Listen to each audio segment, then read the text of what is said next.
is joined by Ambassador Tai to discuss the trade agenda for the year ahead. The Biden administration from the get-go had a difficult job to do with respect to trade. The Trump administration's chaotic approach turned some of our trade rivals into outright adversaries and many of our friends into rivals. Now the United States needs to kick into a higher gear with a smarter, more innovative approach to trade, which will deliver real results for American workers, farmers, and businesses. There are certainly big issues to address. For example, China continues to put up barriers to American products and American values while ripping off jobs using forced labor and undermining free speech. Its discriminatory model, and I think my colleagues know this, unfortunately is spreading. Even our allies in the European Union and Canada are drafting laws intending to limit our digital companies' ability to do business in their jurisdiction while shielding their own companies.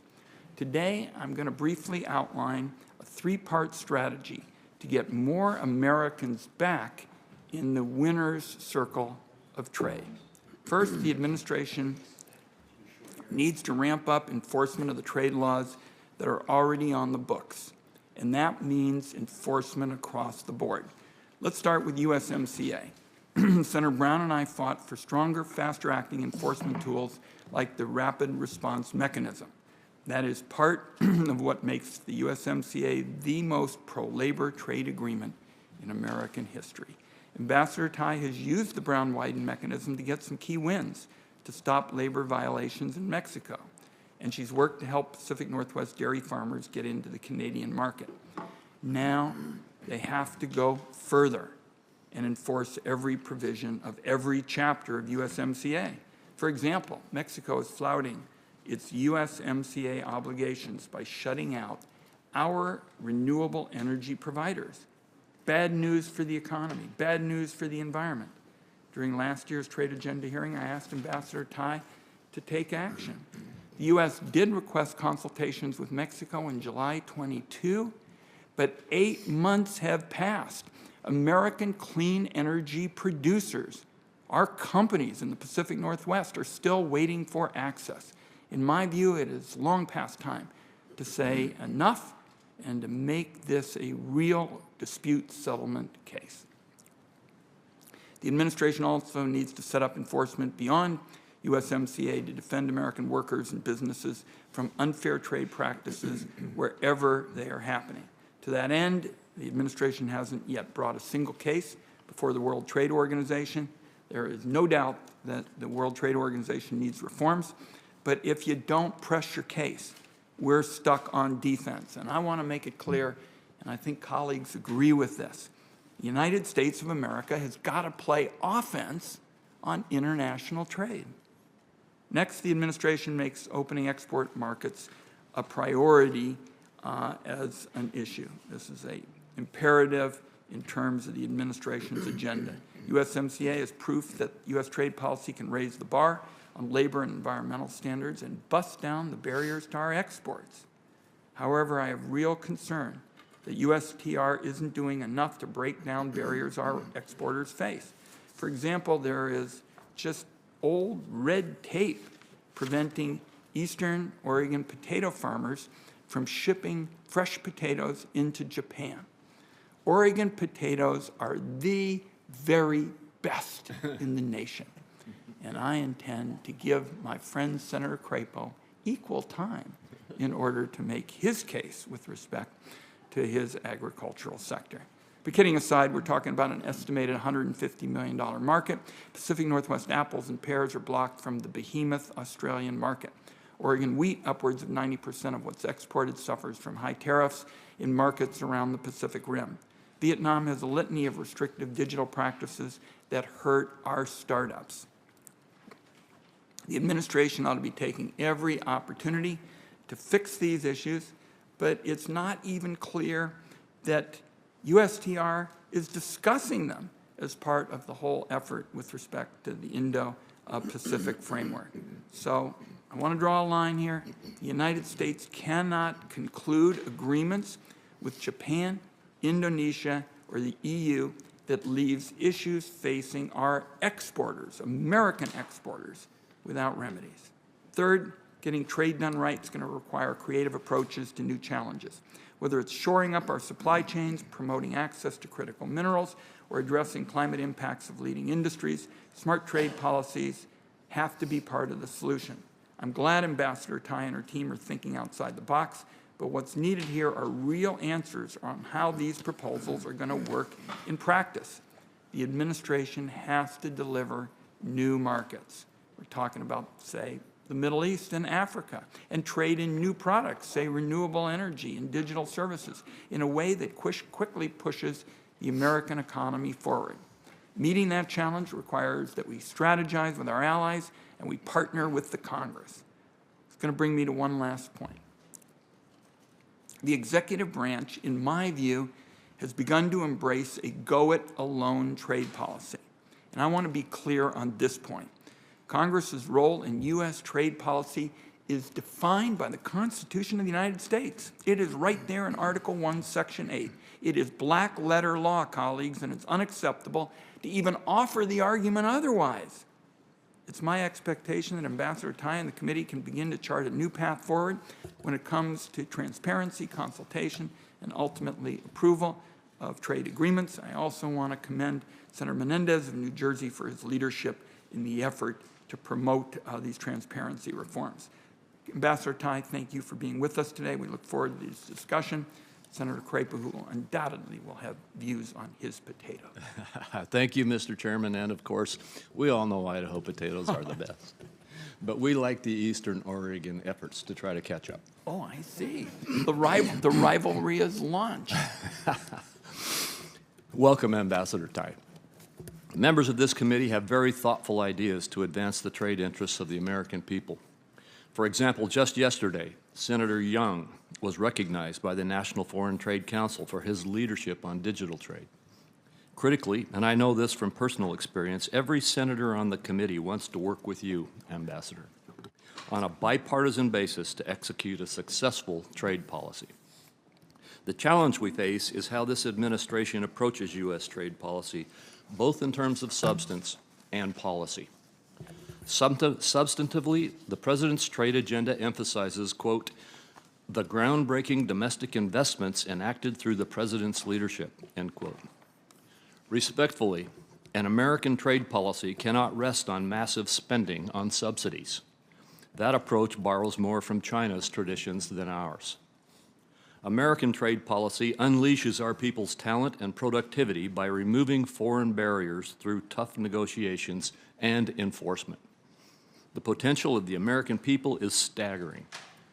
What the administration proposes as trade negotiations and enforcement agenda is strikingly limited. A few examples are indicative. First, American ranchers and farmers produce the world's best and safest food and exported $196 billion in 2022. They can accomplish even more if we eliminate the high tariffs and unscientific restrictions posed as safety measures. The only tariff reduction flagged in the President's agenda is that India will reduce its tariff on pecans to a still overly restrictive 30%. Instead of aggressively challenging non-science-based safety measures, the administration has only this month initiated technical consultations on Mexico's biotech restrictions. Second, American workers are highly skilled at manufacturing and have drawn nearly $1.9 trillion in foreign investment, including a major auto manufacturing facility in Spartanburg, South Carolina, similarly in Smyrna, Tennessee, and Marysville, Ohio, to just name a few. That kind of investment, coupled with American workers' talent, should make us an export powerhouse. But unreasonable product specification standards continue to keep our manufacturing out of many markets. Yet the administration chooses not to pursue a technical barriers to trade chapter, or TBT, in its proposed Indo-Pacific Economic Framework, or IPEF. In contrast, the United States-Mexico-Canada Agreement, USMCA, had a robust TBT chapter and explicit commitments that Mexico would continue to accept U.S. cars built to U.S. federal safety standards. Third, Our innovators and artists develop life-saving products and films and music that spread American values. Copyright industries alone generate $1.8 trillion in economic output.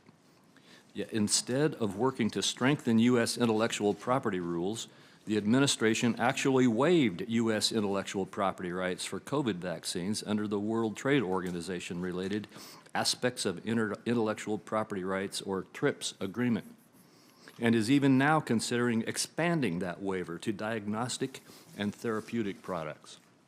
And while we all agree that one of China's most pernicious mercantilist policies is the theft of American intellectual property, the administration does not pursue any IP rules in IPEF or elsewhere that could help ensure China does not benefit from its theft through sales to other countries. Fourth, U.S. digital firms are a major contributor to U.S. economic growth, with the digital economy now comprising 10% of U.S. GDP. The administration has yet to press the European Union through the Trade and Technology Council on measures that unreasonably target the U.S. digital economy, even though it readily agreed to discuss the EU's concerns with the Inflation Reduction Act at the very same forum. We can do better, and we must do better. One last example. Behind me is a chart comparing the respective tariff rates that the American, European, and Chinese products face entering Vietnam, a country of nearly 100 million people. You'll notice there's only blue on the chart. That's the tariffs that the United States faces. The red and the yellow is not there because we ran out of ink.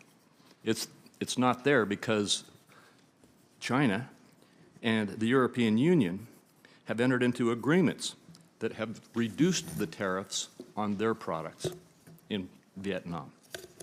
China and the EU have concluded trade agreements to reduce their tariffs, eventually down to zero, while signature American products like automobiles, apples, poultry, potatoes, milk, and others will continue to face high tariffs.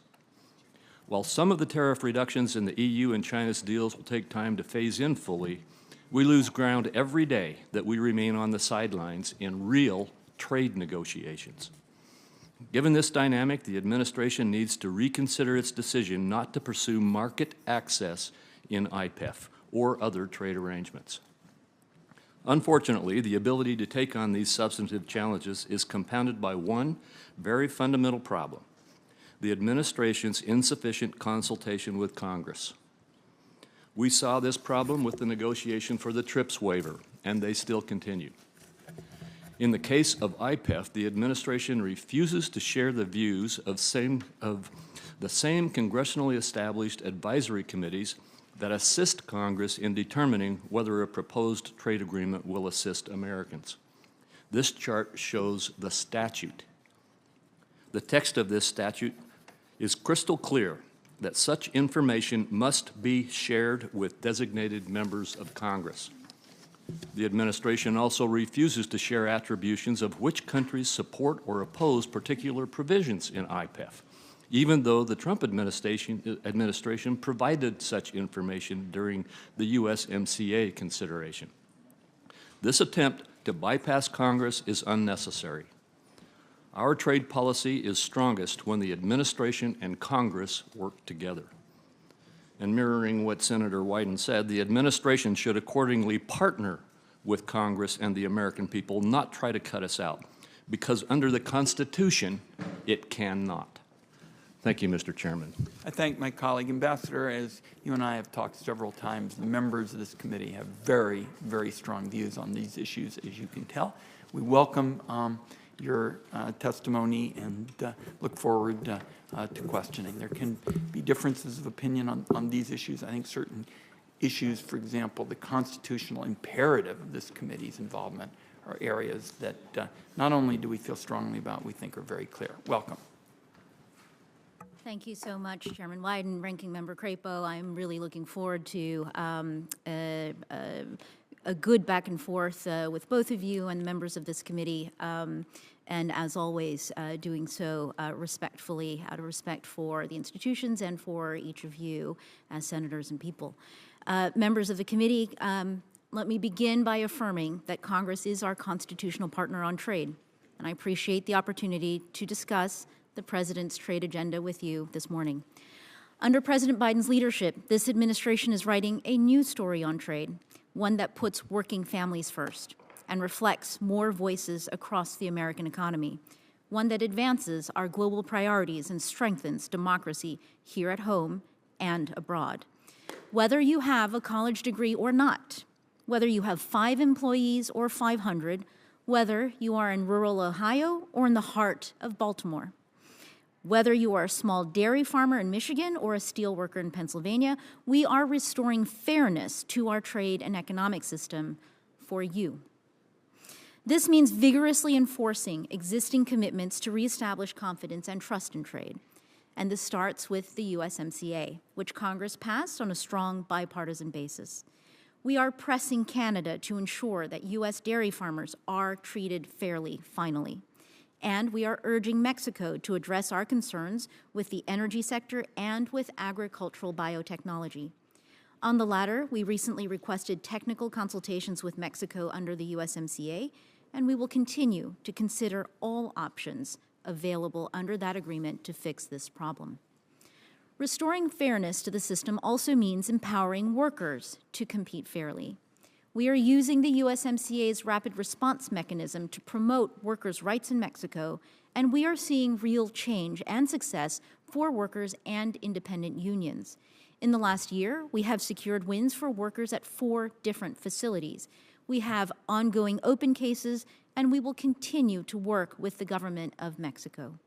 We are also working with the European Union, Japan, Canada, and Mexico to eliminate forced labor from global supply chains. Farmers, ranchers, fishers, and food manufacturers are also key to our trade agenda. We have secured real wins over the past few years, and U.S. agricultural exports have reached a record $202 billion in 2022. We brought into force an agreement with Japan to export more U.S. beef. We signed a tariff rate quota agreement with the EU to open markets for U.S. rice, wheat, corn, shellfish, and beef, and we have opened access for pork and pecan exports to India. We have a nimble USTR team that is opening markets, and we will continue to work with Congress to find additional opportunities for as many of our stakeholders, especially the small and medium-sized ones, as we can. Speaking of new opportunities, the United States is leading with a positive economic vision around the world, and our partners and our allies are joining us. The Indo-Pacific Economic Framework is a major priority this year, and we are making significant progress. This framework will level the playing field for American workers and businesses, create more resilient supply chains, boost agricultural exports, build an inclusive digital economy, and help businesses compete in the region. We also kicked off the Americas Partnership for Economic Prosperity with 11 countries in our hemisphere. Regionalization is an integral part of building resilience in the world economy. By strengthening our relationships with our closest neighbors, we can drive sustainable economic growth and bolster our collective prosperity. We are also deepening ties at the bilateral level. Taiwan is an essential partner, and our U.S.-Taiwan 21st Century Trade Initiative is moving forward. We launched the U.S. Kenya Strategic Trade and Investment Partnership. We continue to work with the EU through the Trade and Technology Council to promote shared economic growth and, importantly, to coordinate our actions against Russia and Belarus. We are making progress on the world's first sectoral arrangement on steel and aluminum trade. This will tackle both emissions and non-market excess capacity, including from the PRC, which threatens American workers and businesses. On the multilateral front, our administration worked with WTO members to deliver tangible outcomes during the last ministerial conference, the first time in a decade, including on COVID-19 vaccines, fisheries, subsidies, disciplines, and food insecurity. And we are committed to transforming the institution to be more responsive to the rapidly changing global economy and the needs of everyday people. We are also taking full advantage of our APEC host year to build a more durable, resilient, and inclusive Asia-Pacific region. Another component of our trade agenda is realigning the U.S.-China relationship. This means making groundbreaking investments here at home to compete from a position of strength. That also means renewing our engagement with partners and allies to develop new tools to address the challenges posed by the PRC and its economic policies. The comprehensive four-year review on the Section 301 tariffs is a part of this realignment. We are taking a deliberate and strategic look at how we can serve our economic interests in light of the PRC's continued unfair policies and practices. Lastly, but certainly not least, USTR will also continue to implement our Equity Action Plan and work with the U.S. International Trade Commission to better understand the distributional effects of trade on American workers. I want to close where I started. Congress is our constitutional partner on trade. The success of our initiatives depends on a robust partnership with all of you. Since last year's trade agenda hearings, USTR has held over 380 congressional consultations, including more than 80 on IPEF alone. And your feedback has been incredibly helpful in informing our work. I have also heard your concerns about Congress's role on trade and transparency with the public, and I have asked my team to make further enhancements.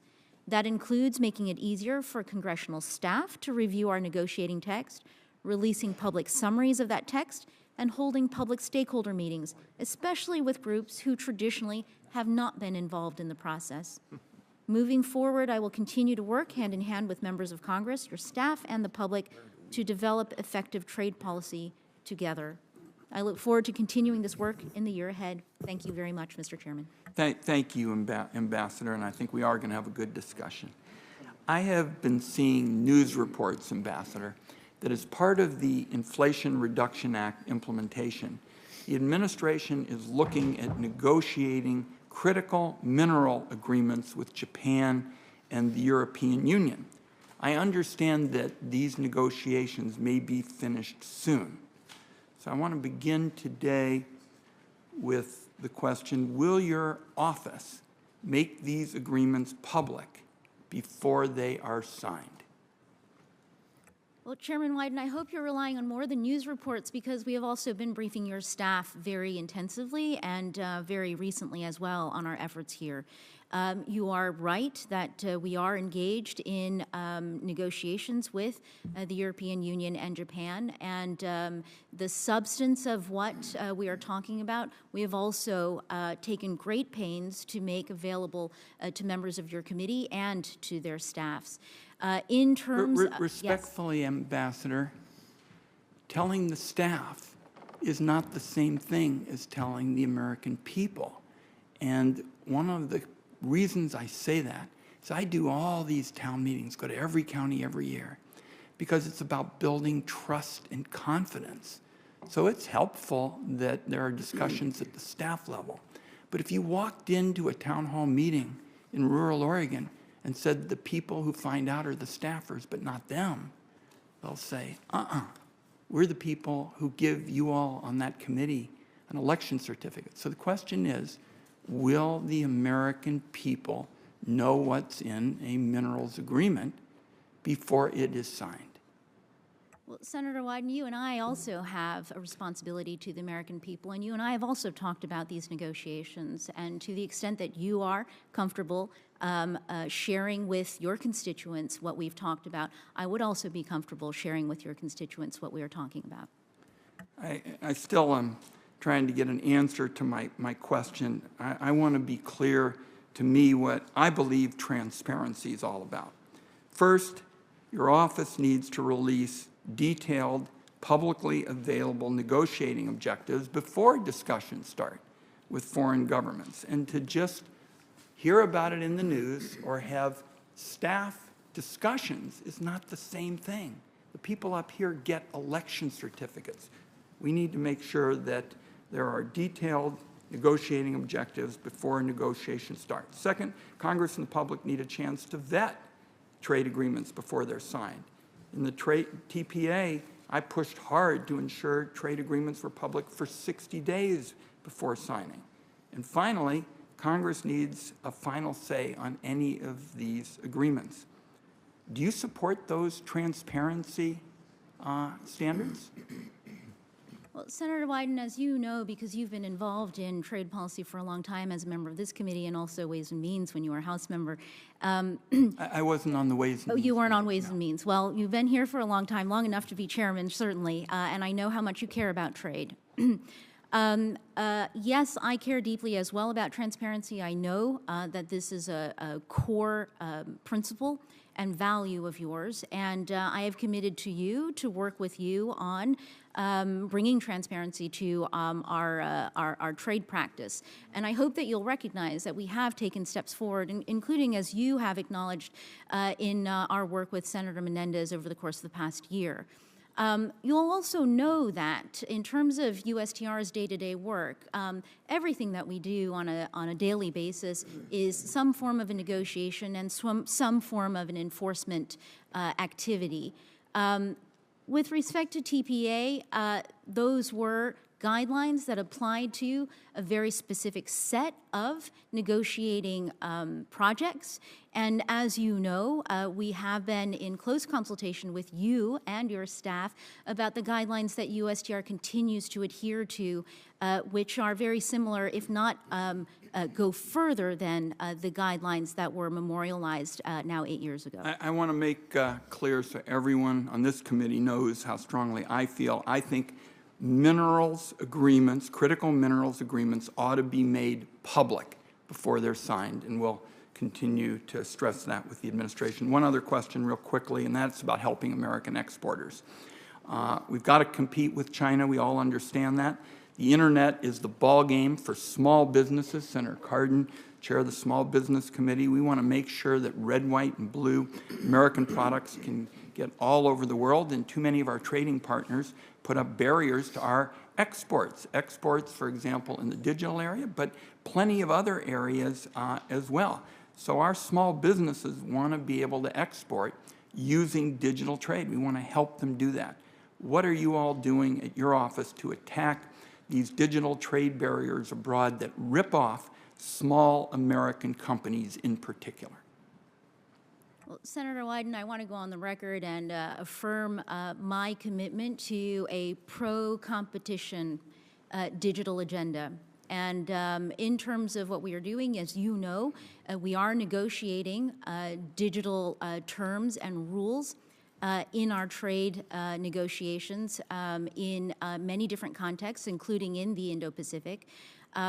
This is an incredibly important area, and also an area that is new to trade negotiations around the world, and also one where we want to take sure-footed steps, because there is a lot, I know, also of debate and legislative activity up here in the Senate and the House on our own domestic regulations. So my time has expired. I just want again to express my concern about where things stand as it relates to helping American exporters. I continue to read these news reports that the Indo-Pacific provisions on digital won't remove the barriers that our companies face, particularly small businesses. And we've been clear about where we want to go. We want to use the standards from the USMCA. Those were the toughest, smartest digital rules. I hope that they'll be used in future administration efforts. Senator Crapo.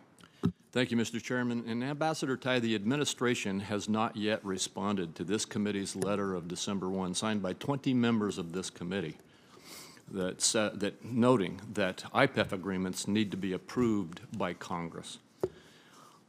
Many of us are assuming that means the answer to the question is no, but could you clarify to me, is it the administration's position that you will enter into IPEF agreements without submitting them to Congress? Well, Senator Crapo, my first turn of the head was to check on the status of our response to that letter. We take our congressional correspondence as part of our consultations with Congress extremely seriously. So let me just first update you on the status of that letter. We have a draft. It was a letter, I believe, that was addressed to both myself and to the Commerce Department. our draft has gone over to the Commerce Department, and I hope that you will receive the finalized letter soon. With respect to the Congressional Executive Partnership on Trade in negotiations and including on the Indo-Pacific Economic Framework, let me just reaffirm again my commitment to this committee in particular, the need for a robust partnership in shaping these negotiations. And with respect to what happens with the results of those negotiations, we are following the precedent of established USTR practice in terms of the types of agreements that come to Congress. There are legal requirements here, but I do hear, and I want to affirm for all of you while we are all here together in person, that I do hear the concerns of the members of this committee, and I commit to working with you to see how we can address those. Well, I didn't get a clear feeling from your answer that the answer to our question in our letter was yes, so I'll be looking very carefully for a prompt response to the letter that we have sent to you. To date, we haven't heard of an IPEF enforcement mechanism, including with respect to agriculture. Accordingly, it's critical that we see compliance happen before any agreement is finalized, especially if it seeks to bypass Congress, to ensure that the commitments are respected. Does the administration agree that before any IPEF agreement is finalized, the United States should see a number of existing trade irritants, particularly with regard to agricultural barriers that are inconsistent with proposed IPEF commitments, eliminated? For example, among those issues, I would include ensuring that Japan allows market access for all fresh potatoes, both Eastern Oregon potatoes and Idaho potatoes. The rivalry continues. Including table stock potatoes. What's your position on that? Senator Crapo, because I know how important potatoes are to this committee, not just the chairman and the ranking member, but I know that Colorado has potatoes as well. Mr. Bennett isn't here to speak on behalf of Colorado potatoes. Look, I'd be delighted to raise the potato issues with our partners in Japan through our bilateral channels, through our multilateral channels, regardless. Well, my question went beyond potatoes, and it went beyond just raising the issue. It is, will we have assurance that these barriers to trade will be fixed before an IPEF agreement is reached? I think what we need to do is continue to acknowledge and recognize where the world economy is today and why we have designed the Indo-Pacific Economic Framework to be the way that it is. You are right. Tariff liberalization, tariff reductions are not a part of this negotiation. Nevertheless, what we are doing is bringing together critical partners in the region to improve the interoperability and compatibility between our economies. So I see that I'm running down your clock, but let's continue to talk about this. Again, the agricultural barriers, the interests of our farmers, ranchers, agricultural producers are a top-line priority for our trade agenda, and I will be looking for opportunities to fix those problems in any context that I can. All right, I don't think I got the commitment I wanted, but we will continue this discussion. It will definitely continue. Senator Grassley is next. I don't understand your equivocation over whether or not these agreements ought to be submitted to Congress, because the Constitution's pretty clear that the power to regulate interstate and foreign commerce is a constitutional power. So if you aren't going to submit these to the Congress for consideration, it either comes from the laws that we have delegated to the president to do in interstate commerce what we ask him to do, because Congress isn't an institution that can do it, or you got to have some constitutional power to do it. Now, I don't want that discussion with you, but I want you to know my opinion on that. When you were in Iowa, you heard about how concerned Iowa farmers are about Mexico's ban on biotech corn. I was glad to see USTR take action with technical consultations. It is now over 2 years since Mexico first published its decree. This seems to be an easy one, and exactly what we included, why we included the dispute resolution process in USMCA. with over 90% of the corn production in the United States planted with biotech seeds, and Mexico being the #1 purchaser of U.S. corns, farmers deserve a sense of urgency from your administration on this. Now, after 2 years and consultation, you put in place this first step that takes to get the agreement going. And I thank you for doing that, and you did it very timely. Now, after you said that all options are on the table when you had your opening statement, there is only one option, and on April the 7th, that's after 30 days, I would expect you to file a formal dispute settlement. Are you going to do that? Well, Senator Grassley, you speak on this issue loud and clear, and I hear you in terms of your expectations. We are in the process of the technical consultations, and just to be clear about what technical consultations mean, that means sitting down at a table with Mexico and pressing Mexico to come forward with the scientific basis for the aspects of its decree that impact our biotechnology agricultural reports. So, Senator Grassley, I will keep you apprised of how the current consultations are going, but you are absolutely correct about the rules under the USMCA, and that 30 days after the filing of the technical consultations, we have the option of moving forward. Let me stay in very close contact with you about next steps. Well, if you don't let the Mexican government know right now that you're going to institute that, you're going to continue these conversations for the 2 years that they've already gone on, and they're never going to end. You've got a process that has an end to it, and that process needs to be instituted, and it needs to be instituted on April the 7th. We've been talking for 2 years. You are absolutely right that we have those tools for a reason, and I assure you that it is not my intention to allow this to go on indefinitely. On to another matter. In your testimony, you mentioned that your agency will monitor the practices of other trading partners to ensure U.S. agricultural products are not subject to unfair, unjustified, and discriminatory restrictions. Last month, I led a letter with 9 other senators around President Biden meeting with the President of Brazil. Just a week prior to that meeting, Brazil reinstituted a 16% tariff rate on U.S. ethanol. While Brazil may want more sugar access, they already have access to the U.S. with duty-free ethanol imports that qualify for renewable fuel standards in California's low-carbon fuel program. This is unfair, it's unjustified, and yet President Biden made no mention whatsoever that I know of about the new tariff when he had the chance. So I'm happy that you're focused on work-centric trade policy. Then can you work with me to end the unjustified increase in U.S. ethanol tariffs?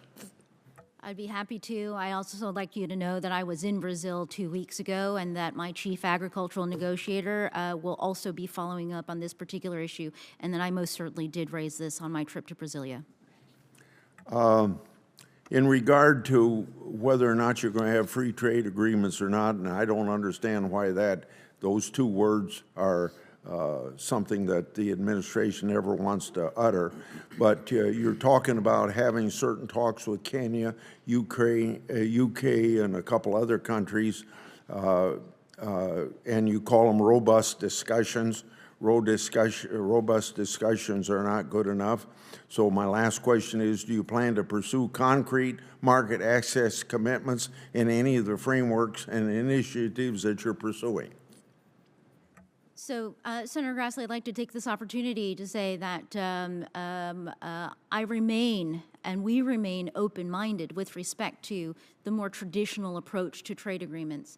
However, with respect to each individual partner that we negotiate with, and with respect to the U.S. economic and world economic situation, we want to make sure that our trade policies are tailored to the needs of the relationship and the needs of our economies. At this moment, we do not have tariff liberalization negotiations going on with a partner. However, I want to indicate to you that I remain open-minded that when it is fit for the partner and the times, that we are happy to do the right thing by the U.S. economy. Thank you, Mr. Chairman. Thank my colleague. Senator Cardin's next, Chairman of the Small Business Committee. Well, thank you, Mr. Chairman. Madam Ambassador, I want to start by thanking you for the openness that we have in our personal communications. I did serve on the Ways and Means Committee before coming to the Finance Committee. I couldn't get on the Commerce Committee, so I had to go to the Ways and Means Committee. But we do appreciate the availability of meeting with you and your staff to go over a lot of the issues we have in our state and our concerns about our trade policies in this country. But I just really want to underscore the concerns I have moving forward.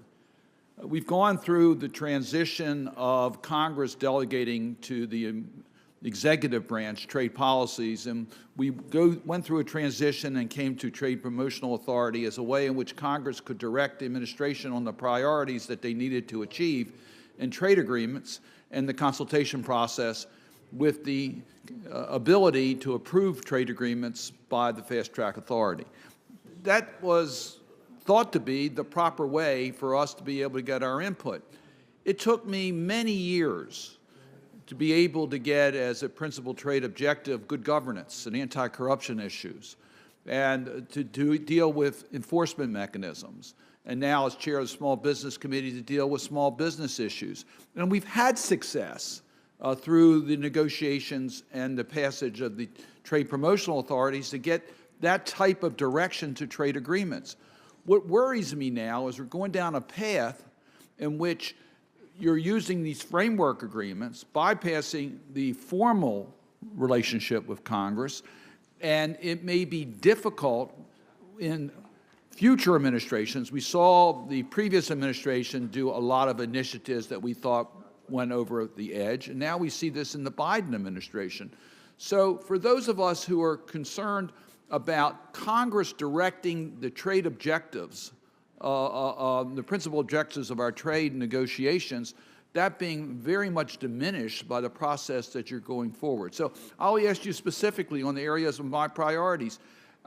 How do I assure that good governance, anti-corruption, protection for small business, and enforcement of those issues? The problem with good governance, you can get all the commitments you want from a country that they're going to do all these good things on anti-corruption.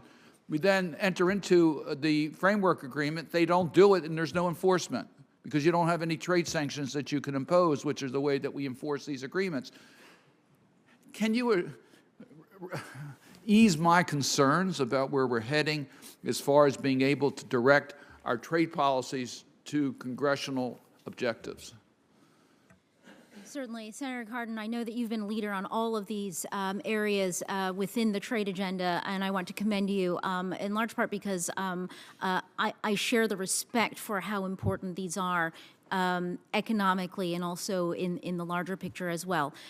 So let me begin by pointing out then in each of the active negotiations that we have going on, anti-corruption, good governance, small business promotion of bringing small businesses into the formal economy, into the international economy, are highlighted objectives and areas where we are actively negotiating. On your question about the enforceability, here I also want to commit and make very clear that in my entire career, because of all of the work that I have done, I know that for our members of the Senate and the House, for the American people, for our economy, that what we negotiate has to be more than just words on a page, that it has to be meaningful. And so in our new initiatives, which are structured very differently, we are going to have to bring a new approach to enforceability. We're going to have to look at different carrots and sticks, and I commit to working with you and your team and the others on this committee to innovate in this area in our trade practice as well. Well, I look forward to those discussions because we're trying to figure out how we can help in that regard. Enforcement is going to be critically important. In a traditional trade agreement, there's an enforcement mechanism that leads ultimately to significant economic sanctions if the provisions are not carried out. it's difficult to see how that is done in a framework agreement. So I look forward to those discussions. Thank you, Mr. Chairman. Thank my colleague. Next is Senator Menendez, and colleagues keep coming in, so we're going to try to tell people how they can make the best use of their time. Senator Menendez is next. Thank you, Mr. Chairman. Ambassador, I've been hearing from many New Jersey businesses about the importance of GSP, which Congress has unfortunately failed to renew since it expired in 2020. In the past 2 years alone, GSP expiration has cost importers in my state an estimated $128 million, and national impact being estimated to over $2.3 billion. What have you been hearing from businesses about the importance of GSP renewal? Senator Menendez, I also hear from businesses who have made use of the GSP program that they would very much like for it to be reauthorized. Yeah. Well, it's not just important because of the cost savings for American businesses. It also helps reduce our reliance on China by making it more cost-effective to import from low and middle-income countries. Would you agree that GSP renewal is also a way to incentivize business to diversify their imports away from China? Senator Menendez, what you've described makes a good amount of sense to me. I also would just take GSP back to its roots, which is GSP is a fundamental part of our trade and development program, and part of the main part of the GSP objectives also are to stimulate and foster economic development with our developing country partners. Well, I agree, and I hope that renewal and retroactive relief can be one of the priorities for the committee. Now, one of the great privileges that we afford any country is preferential access to the U.S. market. There is a long list of governments that want a free trade agreement with the United States. When I was in Ecuador, I heard very much from the Ecuadorians. And they unfortunately missed out because their previous president had a different view of the United States. This one is aligned with us. But at the time that the countries in that region got a trade agreement, they were excluded by their own actions. Yet we offer this benefit to a limited number of countries that are willing to meet our standards and that share our commitment to democratic values. For this simple reason, I believe we cannot ignore when one of our free trade partners, specifically Nicaragua, becomes a brutal dictatorship. This month, a United Nations investigative team concluded that Nicaragua's Ortega regime was responsible for, quote, crimes against humanity. In describing these atrocities, one UN investigator equated Ortega's abuses to crimes committed by the Nazi regime in Germany. A week later, Pope Francis similarly linked the brutality of the Ortega regime to that of Hitler's dictatorship. I don't take those similarities very lightly. I think when they are used, you really have to think about when you use them, but they did. These shocking characterizations underscore the urgency of ending a business-as-usual approach with Nicaragua. Do you think, Ambassador, the Ortega regime deserves preferential access to the United States market? Senator Menendez, I think this has been a topic of broader administration deliberation and concern. I think you are absolutely right. When regimes turn, that we have to reconsider how we treat them across the board. And it has been a question for us as well around how to respond accordingly. Well, I can't think of any other dictatorship, specifically one committing crimes against humanity, that we willingly provide duty-free benefits to.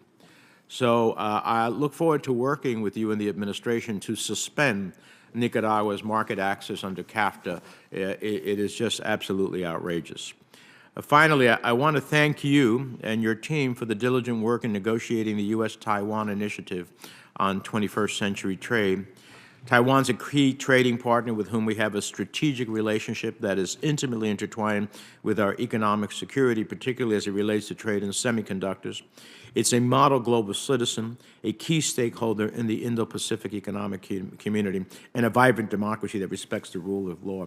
As you approach the end of the negotiations, what is your plan for submitting an agreement to Congress for approval so that businesses in the United States and Taiwan have certainty that the agreement you're currently negotiating will set durable standards into the future? Well, Senator Menendez, let me also refer to the work that we've done together on transparency and note that I think it was last week that we had published public summaries of the proposals that we put forward in our first round of negotiations with Taiwan. Let me say this. I agree with you across the board in terms of how you've described our economic and strategic relationship with Taiwan. And I also want to be clear with all of the members of this committee that when the members have spoken here, the senators, also House members, on supporting Taiwan's economy, that we hear you. We are thinking about how we can make this relationship using our economic tools as strong as possible. With respect to the parts that we are negotiating right now, let me continue to stay close with you and the members of this committee on our progress and take up your question in that context. I look forward to hearing that, and I would be happy to work to find the appropriate mechanism to effectuate whatever agreement that you may come to. Thank you, Mr. Chairman. Thank my colleague, Senator Bennett. Thank you, Ambassador Tai, for your service and for being here today. Ambassador Tai, I wanted to talk about a subject that I think has received less attention than it should have, and that is the Uyghur population in China. The GDP of Xinjiang is about $260 billion, roughly the size of New Zealand's economy. The region produces about 90% of China's cotton and over 20% of the world's cotton. About 20% of all cotton clothes on American store shelves have fiber from Xinjiang. Almost half the world's polysilicon comes from this region, which is one more reason we have to strengthen our domestic solar manufacturing. And I for one, am very pleased that this administration is the first one, really, since Ronald Reagan was president, and outsourced everything to Southeast Asia to start bringing something back to the United States.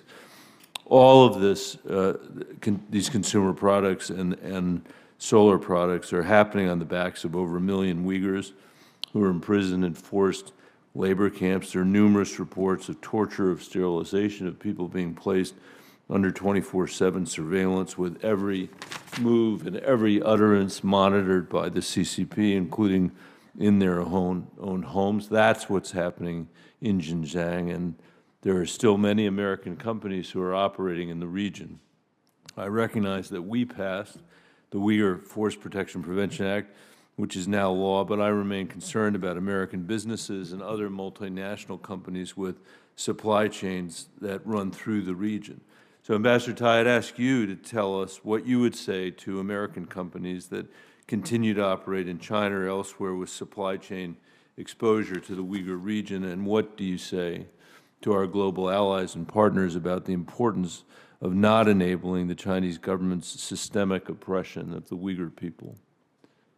Thank you for your question, Senator Bennett. We have had a lot of conversations with American businesses about this, and I appreciate that for a long time we did not pay attention to where our supply chains went and how the supply was being produced. But today in 2023, given all the challenges that our world economy is facing, these are critical questions we have to ask, especially when it comes to building in a world economy that is not premised on the exploitation of our fellow human beings.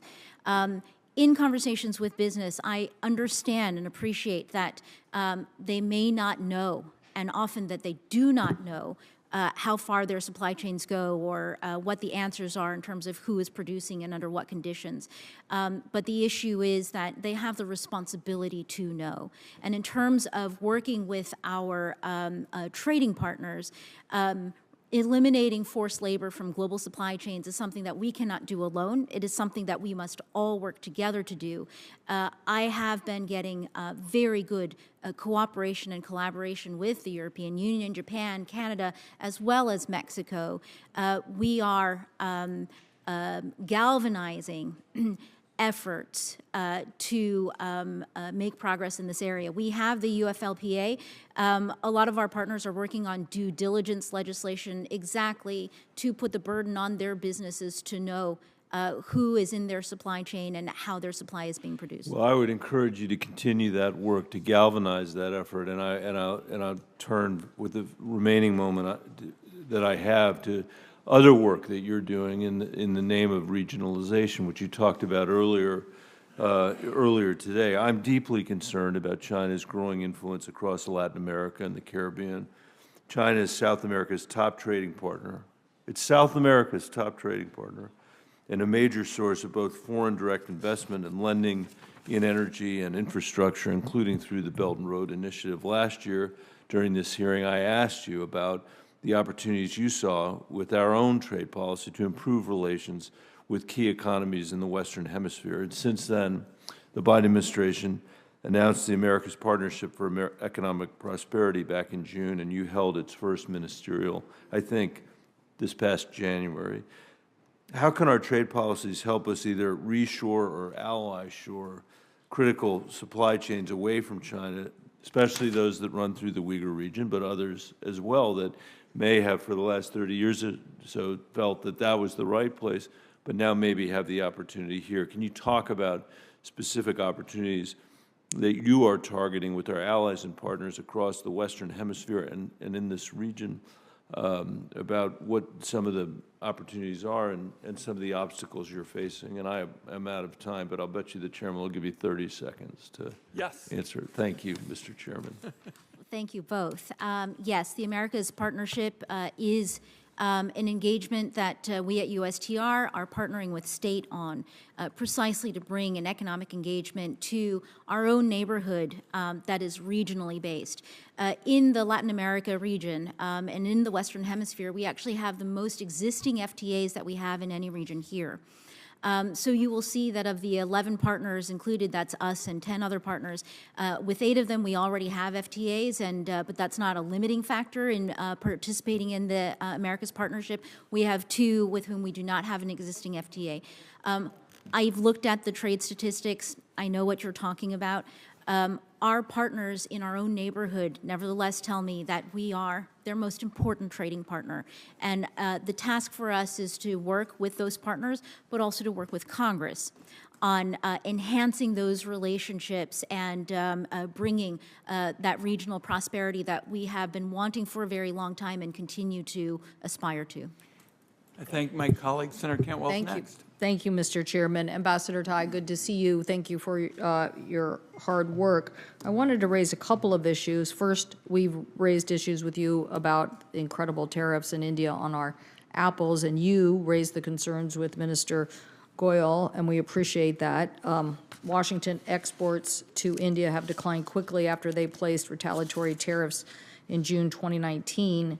So the market declined from a $120 million market to a $3 million market in 2022.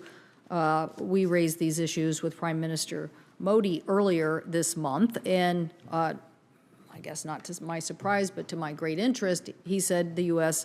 and India should consider a free trade agreement or something similar to what they did with Australia. So I hope that you could respond in what you think we should do next. My colleagues here have brought up the just general GSP issue. So I don't know if you're thinking about India as all I know is that the retaliatory tariff environment is hurting our farm economy and we need relief. Senator Cantwell, I agree with you entirely. Thank you for raising these issues directly with Minister Goyal and with the Prime Minister himself. I have ideas that my team and I are working on. We would like to follow up with you. I agree with you that GSP is relevant here. And that there is a lot more work that we can do to tap the potential in this relationship, which we have struggled for years to be able to tap. But let me just start by saying thank you for the work that you have done here.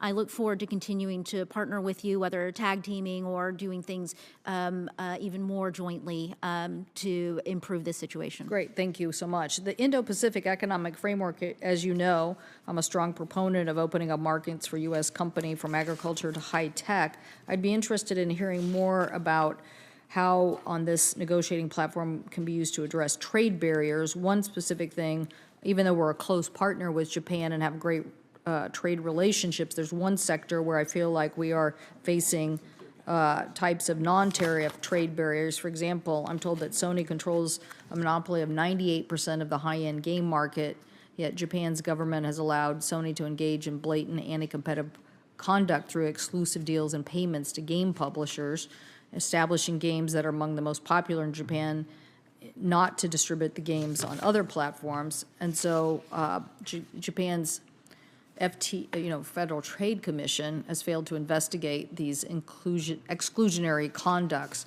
So what do you think we can do to more address these issues and create a level playing field with the IPEF on something as important as this issue?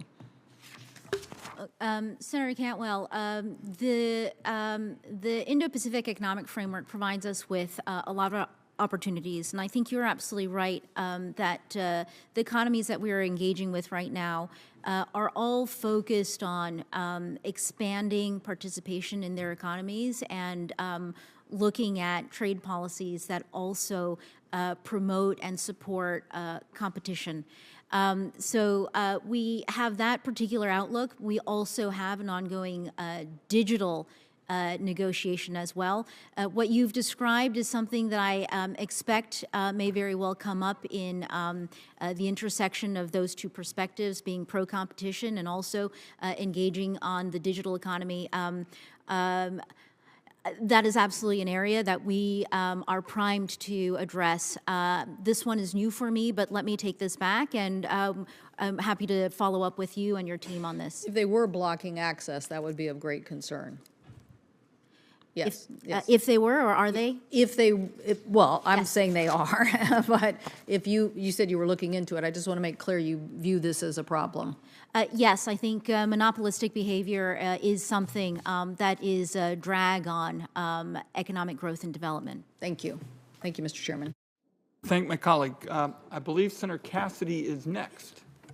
Thank you, Mr. Chair. Madam Ambassador, thank you for the meeting yesterday. Appreciate it. In the past, I've asked you about shrimp.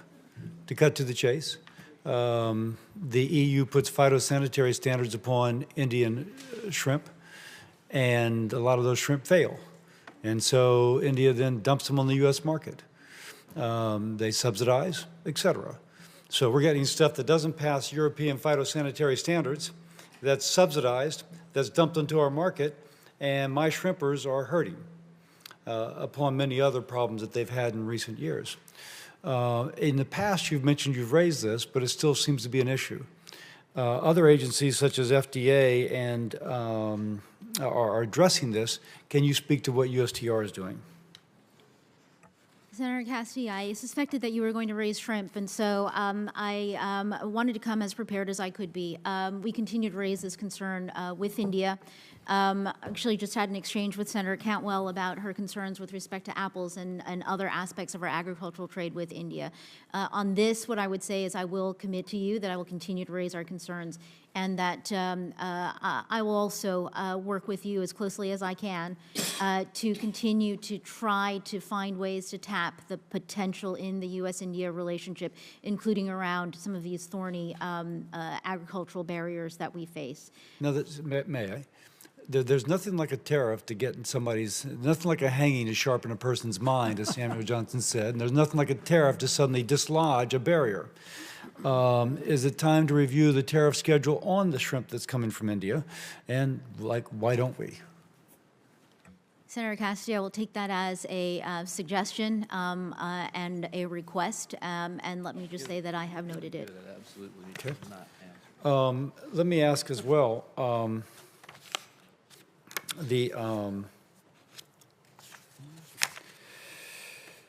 Mexico, under USMCA, they're supposed to be treating our energy producers similarly to their domestic.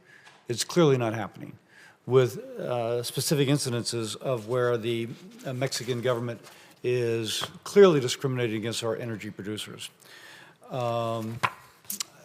Can you kind of address those issues and how we're trying to get the Mexican government to live up not only to the spirit, but the actual letter of USMCA? I'd be glad to do this as well because this is a really important issue for our economy, and it's also a really important challenge that we have in our relationship with Mexico, which is longstanding and close.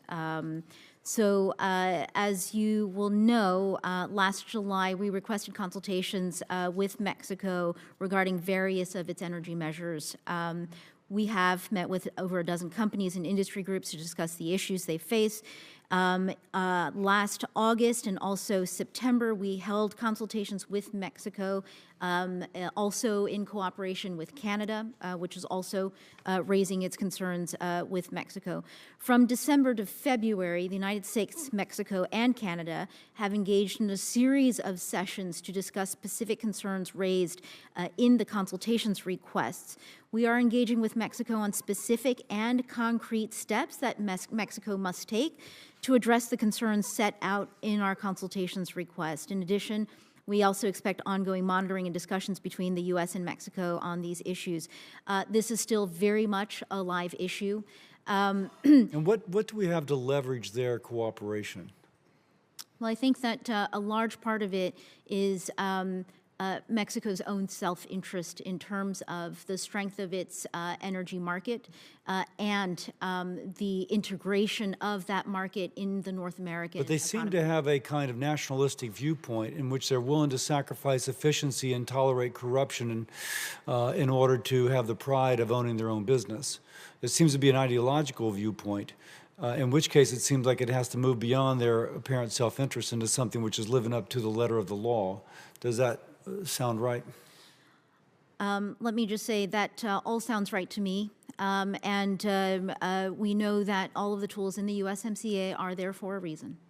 Okay, and lastly, just to build upon our conversation yesterday, any thoughts as to how we can reset or rebalance our trading relationship with China, seeing how they are not enforcing baseline environmental rules. They are polluting the international commons with pollutants flying over into Oregon and other West Coast states, but lowering their cost of manufacturing, incentivizing our manufacturing to move there, hurting our workers. Senator Cassidy, yes, absolutely. Every single day in this job, I'm thinking about China in one way or another in terms of our footprints in the global economy and in terms of how we relate to each other to bring about a better version of globalization. I know that you are a leading thinker on economic policies and tools that we could bring to bear. I am very interested in continuing to work with you on those items. And in terms of the way that you see the competition and the way that you think about how we need to move beyond past practices and tools and to evolve and bring about new ones, I look forward to continuing this conversation with you and to working with you. Thank you, Madam Ambassador. I yield. I was only smiling, Ambassador, because on this committee there are lots of senators who believe that they're being big economic thinkers, too. So I just wanted to stick up for them. Senator Tillis. Oh, thank you, Mr. Chair.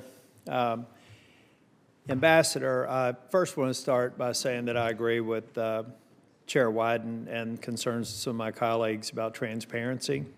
I think the lack of collaboration with the American public and even more importantly, the Congress on trade-related activities is, let's say, unwise. I also believe, and correct me if I'm wrong, that the USTR has tried to assert classified privileges on documents that do not contain classified material in an effort to require SCIF access and limit accessibility. That seems to be counter to the idea of transparency. Correct me if I'm wrong on that, but I have a more basic question as you're negotiating some of these agreements. It would seem to me that you would need to tell the negotiating partner that these agreements may only be valid for 18 months, depending upon the outcome of the presidential election, or 6 years, because like the JCPOA and other things that I think would have done itself well by going through a treaty ratification, they go the way the winds blow. And we see how winds blow on trade policies. TPP was on the brink of being signed, which I think would have been far superior to the Indo-Pacific Economic Framework. And then the two candidates at both ends of the aisle used their opposition to TPP to pretty much end those negotiations back in that presidential cycle. So why would anybody on the other side of the agreement think that these unilateral agreements that are skirting Congress likely be subject to lawsuit after an injured party asserts that the administration is going beyond its constitutional authority? Why should they look at these as something that could have enduring quality and value? Well, Senator Tillis, let me begin by addressing part of your lead up to the question around classification of documents. And I want to let you know, if you don't already, that in some of the materials and documents recently, we have made a point of not classifying them so as to facilitate access to them. Well, that's great. So there would be no requirement for any briefings related to this that would require us to be in a classified setting going forward? No, that's not what I said, but what I wanted to make clear is that we are doing everything we can to not bring an ideological approach to transparency and to be as— I want to move on to some detailed questions. But let me just also make a point What about around— the staying power and enduring value of these agreements? The durability of our trade engagements with our trading partners and with all of you motivates almost everything that we do every single day. The TPP example is paramount. And so I want to make clear that with respect to the concerns that I am hearing up here, it is, I completely respect the concerns around whether or not and when Congress gets a vote. But I also want to make very, very clear that we are leaning very hard in consultations with Congress so that there are no negotiations that we are doing that are significant that you do not know I'll about. take that at face value because I want to ask a few more detailed questions. I do want to take a point to say I'll be contacting your office about what I consider to be a illegal taking of a quarry and a port down in Mexico. That's completely unacceptable, and that puts me in a posture of doing nothing more positive with Mexico until that's resolved. And we'll educate the American public and more members as we go on. I'm very concerned. We're at the end of the public health emergency with COVID. And yet the administration's posture is still to move forward with TRIPS, and not only move forward with TRIPS, but expand the focus to also include diagnostics and therapeutics.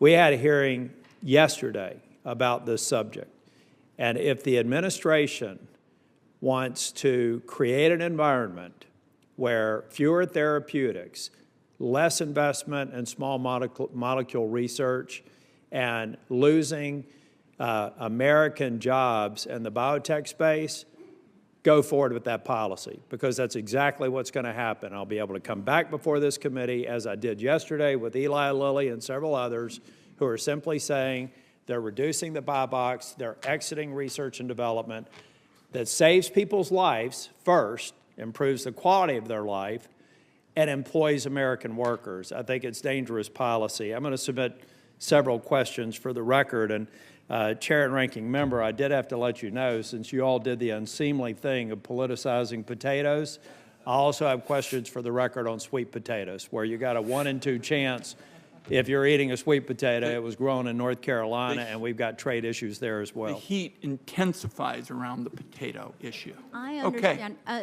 Chairman Wyden, would you give me just 10 seconds to respond to Senator Tillis on the TRIPS issue and the extension? Of course.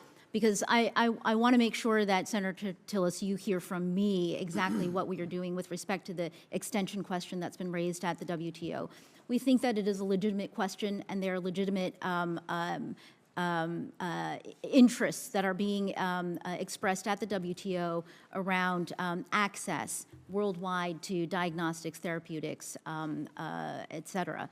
What we have done is to say this is something that we need to consider and deliberate on as a serious policy matter, and we have asked the International Trade Commission to run one of their very public and processes with integrity to invite comment from the world, actually, stakeholders, and to inform us about what we should do next. So, But if we're weeks away, we're going to have to move on. but if we're weeks away from it being a national health crisis, and we're still moving forward on things that were driven by the health crisis, I'd really like to get a briefing on that, because you can't use it as a pretext and then do that. The We would time be of the happy to gentleman brief you. has expired. Senator Thune is next. Thank you, Mr. Chairman. No potato questions.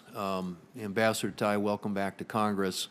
As you know, the United Kingdom is one of our nation's largest trading partners and closest allies. The UK is America's 5th largest export market and our largest services trading partner in the world. The U.S. and UK are also each other's largest foreign investors. And while our two countries have a substantial foundation in trade and investment, it's clear there is room to strengthen those ties and deepen the special relationship, in particular with a comprehensive free trade agreement.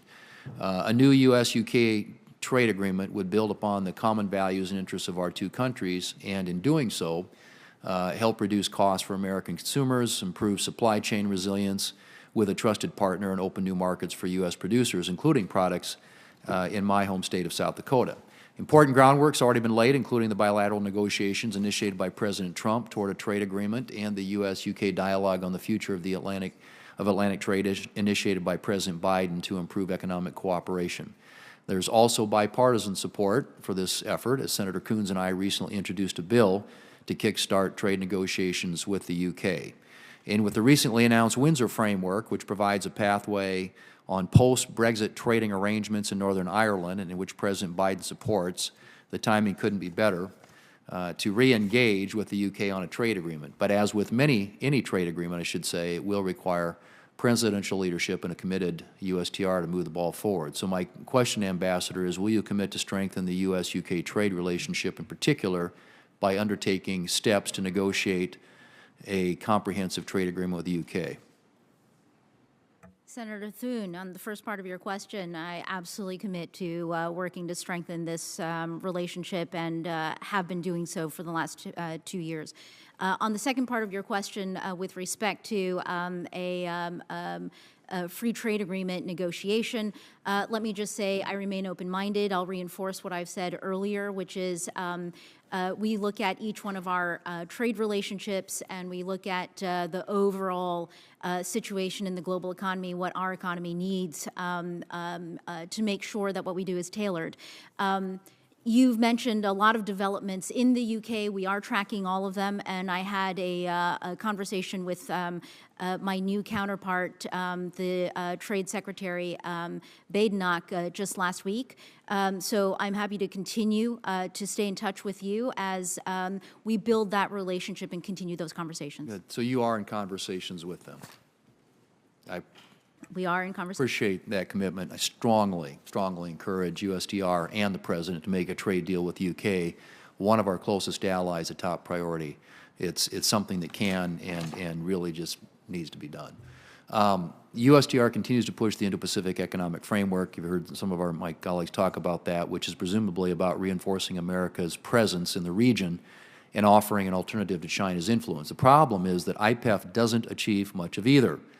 And while there may be areas of potential, what remains glaringly absent, in my view, are tangible benefits related to market access. And if the U.S. doesn't meaningfully engage in the Indo-Pacific, I'm concerned that South Dakota farmers and ranchers and all American businesses simply won't be able to compete on a level playing field. Without market access, enforceable commitments, and a binding approval from Congress, IPEF partners may also start to question America's commitment to trade and look elsewhere.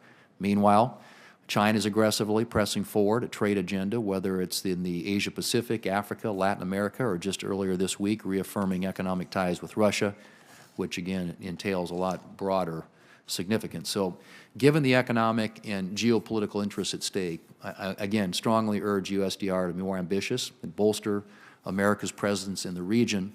And I would ask, what is the administration doing to counter China's economic assertiveness and its apparent increasing alignment with Russia? And when will we see tangible progress? Well, in terms of the Indo-Pacific Economic Framework, and I'm conscious of the time that I have left, let me just make a couple points. One is that we're making quite a bit of progress there. Since launching this last May, we've had a ministerial in-person in September, and we just concluded our second negotiating round in Indonesia, with the third one announced in Singapore in 2 months. To your point about, and let me just reinforce that our partners are extremely excited to have us back in the region, and they are very, very deeply engaged. On your market access point, let me just make this comment, which is the traditional approach to free trade agreements being comprehensively tariff liberalizing has led to winners and to losers. While it has been, I believe, in general, very good for our agricultural producers, the other swaths of our economy very much feel like the playing field is not level. When we look at the brittleness and the vulnerabilities, especially with respect to concentrations of supply in our supply chains, we are keenly aware of the need for us to bring a more resilient approach to our trade engagements. And that is exactly what we're doing in this particular region. So I'm happy to continue this conversation with you, but want to let you know that we are not driven by an ideology about this. We are deeply practical about how we engage with our partners, how we make each other more resilient. That is a guiding principle for the IPEF, and it will continue to be. And it's got to be about results. And ultimately, to me at least, when you look at the number of free trade agreements China has, particularly in the region, and how we're absent, we've got to get free trade agreements. And the best way to do that is get Trade Promotion Authority, which we've had this conversation before. I wish the administration would do something about. Thank you. I thank my colleague. Senator Lankford is next, and I hope my colleagues will then let Senator Warner go next so we can get both of them in before the vote. Senator Lankford. I'm going to stall out as long as I can to keep Senator Warner from getting up then. So if that's the goal. Katherine, thanks for being here again. I appreciate your availability to this committee to be able to talk through the issues on this. We've talked before about free trade agreements, and that this has not been a goal to go get new free trade agreements at this point. It's trying to work with executive agreements and not bringing them back to this committee to be able to work through the process. I think you've heard bipartisan. We want to continue to stay engaged with the administration to be able to work on free trade agreements, and we want to have a bipartisan conversation about the responsibility of Congress to do this. That's an older conversation we have. I was surprised to be able to read that there's discussion at least about a new type of free trade agreement with Japan and with Germany to try to deal with energy and climate issues that's also not coming back here. And I can't figure out how it gains market access and how it's an FTA. So help me understand this conversation about a free trade agreement that's not a free trade agreement, that doesn't really increase market access for American goods. That way it's increasing access for goods coming this way. What is this? So you and I can have a conversation around the free trade agreements issue, which we have done before, as you've I just want to put a bit of clarification on when I talk about free trade agreements, and I should make this clarification more often. I'm talking about our traditional free trade agreement approach. I believe that there could be an approach that promotes resilience in a much better way and in a way that our traditional approach hasn't. Your second question relates to, I think, critical minerals and the interpretation of a free trade agreement in the Inflation Reduction Act. What I would have to do is really point to the guidance from the Treasury Department in the implementation of the Inflation Reduction Act. And note that that is an interpretation that the Treasury Department has made in its work that is it's part of I would say, a different context than the one strictly that you and I have been in when we've been talking about the free trade agreements. The one that's always been referenced. I think when everybody writes free trade agreement, there's an assumption of what that means, and suddenly free trade agreement doesn't mean free trade agreement. Even when it's in statute, it doesn't actually mean what everyone has understood. What you say traditionally, I don't know of an exception to that. If there's been an exception to that, I'd be interested to be able to hear on it. But this seems to be a way to work around the Buy American and to be able now define things that are in Japan and Germany as American for the sake of the Inflation Reduction Act requirement of Buy American. Now suddenly Japanese products and critical minerals are now going to be declared American to be able to come through the process. It seems like a very odd way to be able to do this, and this workaround that's being developed in this new definition. So all I'm trying to figure out is if we're going to do critical minerals and we're going to try to gain additional critical minerals here in the United States, Japan has the same issue with critical minerals with China that we do on it. It doesn't help to then just declare China part of the United States and then say we're just going to get it from there and declare it American when it's actually Chinese. Does that make sense? So let me just say, I think that there are a lot of things that we agree on in your presentation, which is that critical minerals are critical. They're critical Right. to our future and our economy. We have significant supply chain challenges with respect to our access to critical minerals and where critical mineral deposits are right now actively being exploited and being made available to the world market. And third, what I would say is that in terms of addressing our supply chain vulnerabilities with respect to critical minerals, it is something that we cannot do alone, that we have to do with our partners. And that is what we are trying to do with respect to the current exercise. Totally agree. We got to be able to expand to friends and relationships and all those things. That's a good thing. I just have a hard time declaring suddenly a new definition of free trade agreement that doesn't have market access and then saying this meets the Buy American standard when it's actually not done in America. That just seems a little odd to me in that. Can I ask a separate question? I know we don't have much time on this. It's about the Abraham Accords. It's one of the things we talked about with foreign policy, extending our foreign policy, also extending to our trade policy. What are we doing actively right now to expand our input and trade relationships with those in the Abraham Accords? So we have a number of existing free trade agreements from 15 to 20 years ago with countries in the Middle East. We have, in the last months and weeks, I think most recently just a week or two ago, been engaging with those partners through our TIFA agreements and arrangements, and also through the committee set up in our FTAs. And so as part of our work is to be part of the foreign policy toolbox, we are bringing our tools to bear. Great, thank you. Please keep doing that. I thank my colleague, and as he knows, Senator Warner knows as well, I feel very strongly about expanding the Abraham Accords and particularly bringing more economic opportunities to Palestinians, because I think this is one of the best ways to get a two-state solution moving once again. Senator Warner is next. Thank you, Mr. Chairman. I'm glad my friend from Oklahoma managed to use his whole 5 minutes. Wait until he gets back into Intel. I got a bunch of questions. I want to also quickly say I agree with Senator Thune on the UK free trade agreement. We need to move on that. And I am not, Mr. Chairman, going to talk potatoes, but Madam Ambassador, let's talk turkey. Virginia is one of the biggest states in poultry, both broilers and turkeys.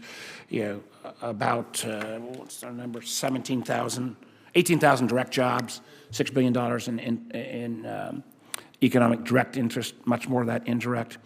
The chairman and I, with a group of members, were recently in India, and I'm chair of the U.S. India caucus, all for increased trade. But India is one of the most challenging places. I think colleagues have raised apples, and I'm concerned about apples as well. We got Virginia apples, but on poultry, they got tariffs up to 100%. So can you talk about, in your conversations with our Indian friends, whether poultry has gotten onto the agenda and what we can do to make sure we get more access to that market? Certainly, agriculture in India, agriculture is always on the agenda for our conversations. And as you've noted, for all of the potential in this relationship, we still have to work very, very hard at unlocking the economic potential. So it has been part of our conversations. We will continue to raise it. We will raise it more loudly and more of a different. Well, I really think we need on this poultry issue. This is not just benefit for Virginia. I know my friend from Delaware who let me jump line. This is an extraordinarily important issue for him as well, and I hope we can elevate that. I want to move continent and go over to Ethiopia. I understand the administration's decisions about taking Ethiopia out of AGOA. I do think we've had a relatively stable peace agreement with the Tigrayans since November. I know Secretary Blinken was recently in country. I think stronger ties and getting Ethiopia back into AGOA needs to happen, and I'd like you to give me a brief update on how those conversations are going and when we might see movement from the administration.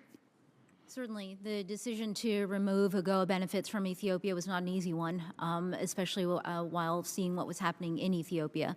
But the AGOA program is structured the way it is. It has criteria and conditions, as all of you know, because you've created AGOA, and we are where we are now. As part of that, we have been working with the Ethiopian government with a list of benchmarks that we will be looking at very closely in terms of tracking progress. And I know that there have been important developments. This is something that the administration is looking at across agencies. We're working very closely with the State Department. But can you share with us or share with me after the fact what those benchmarks are and what the timeline for getting Ethiopia back in? I think it's an extraordinarily important relation. Most all of us in this committee are concerned about Chinese investment. Walking away from Ethiopia has provided opportunities for the CCP to make inroads. I know we need to take action on telecom in Ethiopia. So I would like to appreciate your comments, but I need specific what those benchmarks are, when the timeline is, and then if they meet that, when Ethiopia can rejoin AGOA. We'll be happy to share that with you. Okay. I want to stay in Africa because, and again, I want to commend the administration for having the summit with African leaders in December. I think this is an area where we need to pay a lot more attention. From a population standpoint, from a rare earth minerals, from a fact that there is an opening again under the notion of Belt and Road. A lot of countries went down the route with China. They didn't get the jobs. They ended up with products that were or infrastructure that was pretty shoddy, and at levels of debt that are unprecedented. But we've got to be more assertive. Talk to us about, in your remaining 25 seconds, the U.S. Kenya circumstance. I think we need a free trade agreement with Kenya. Where does that stand? What can we do to help move that along? Certainly. So we're very proud of the strategic trade and investment partnership work that we are doing with Kenya right now. We have met, I think, once already. Their next round of negotiations is happening in April in Kenya, and I hope that that's public already, but if not, it is now. So we are moving along with very, very good partnership with the Kenyans. We are motivated on both sides. And our focus really in this engagement is to bring to the engagement and the economic program those things that Kenya is told that it really is prioritizing. One is making Kenya a preferred destination for foreign investment, and also looking at capacity building to ensure that Kenya has the equipment and the tools to take advantage of the economic opportunities that we are engaging with them to create. Thank you, and thank you, Mr. Chairman. I also want to thank my colleague from Delaware for letting me jump line, but we did talk Turkey with the ambassador, and I know that's an issue of importance to you. All right. Here's where we are. We're going to have to do some juggling, but we can definitely get Senator Carper and Senator Young in before the end of the vote, and then I would just like my colleagues on both sides of the aisle to let us know about their schedules, because we're just going to try to keep moving this. In fact, it technically goes Carper, Young, White House, and then we have colleagues as well who want to do it. Senator Whitehouse is going to get back, and I appreciate it. Senator Carper and then Senator Young. Thanks, Mr. Chairman. Ambassador Tai, great to see you. And thanks not only for joining us today, thank you for serving us in our country in so many different ways over the years. Last month, as you may or may not know, I led along with Senator Hassan a bipartisan, bicameral CODEL to Mexico, to Guatemala, to Honduras, to explore how we can better address the root causes of illegal immigration to this country and also expand economic opportunity throughout Central America. Our delegation saw firsthand how increased investment, including those spurred by the Biden administration's Call to Action initiative, can create good-paying jobs while also advancing our humanitarian and security goals. And while this is, I believe, a good start, it's clear that we can do more, and frankly, the folks down there can do more.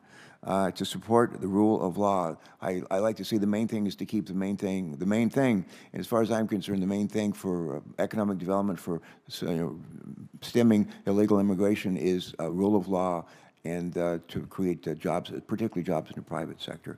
But how can we strengthen our trade and investment policies and facilitate greater economic cooperation throughout Central America and across the Western Hemisphere, in your view? Well, Senator Carper, thank you for leading that bipartisan and bicameral CODEL. I do a lot of travel as part of my job. You learn so much by being on the ground, seeing with your own eyes, and having conversations and establishing relationships directly. So I'm delighted that you and colleagues have done that with three very Our president likes to say all politics is personal, all diplomacy is personal, and he's right. I completely agree with you. I had mentioned earlier that Latin America is one of the regions where we have the most existing FTAs, and yet even with partners with whom we have an existing traditional free trade agreement, we are hearing from them that in this moment in the global economy, that they're looking for something more, and that they're looking for something more in their relationship with the United States. So whether it's with partners with whom we have an FTA or with partners with whom we do not yet have an FTA, we are very focused on the parts of an economic engagement that are relevant to the challenges that we all have today. And this is coming on several years of economic turbulence, the pandemic, supply chains, Russia's war against Ukraine. So I completely agree with you with respect to rule of law, establishing stable environments where economies can grow. And, this is the president's vision of growing our economy from the bottom up and the middle out. It may be surprising to you or not how many of our partners have leaders who are also looking to cultivate that broad-based economic growth. In these countries, we also see that, and so that does inform the trade policies, the economic engagement policies that we are bringing, which are really key to achieving sustainability, resilience right now especially, and also inclusiveness. Good, thank you. Senator Cornyn and I have the privilege of leading a trade subcommittee. It's a subcommittee of this committee. And we had a hearing not long ago exploring the importance of digital trade and economic growth and job creation. One of the key takeaways was how digital trade can benefit workers, unlock new opportunities for businesses of all sizes across a wide range of industries. As you negotiate the digital chapter in the Indo-Pacific Economic Framework, how will you create new opportunities and promote economic growth for small businesses?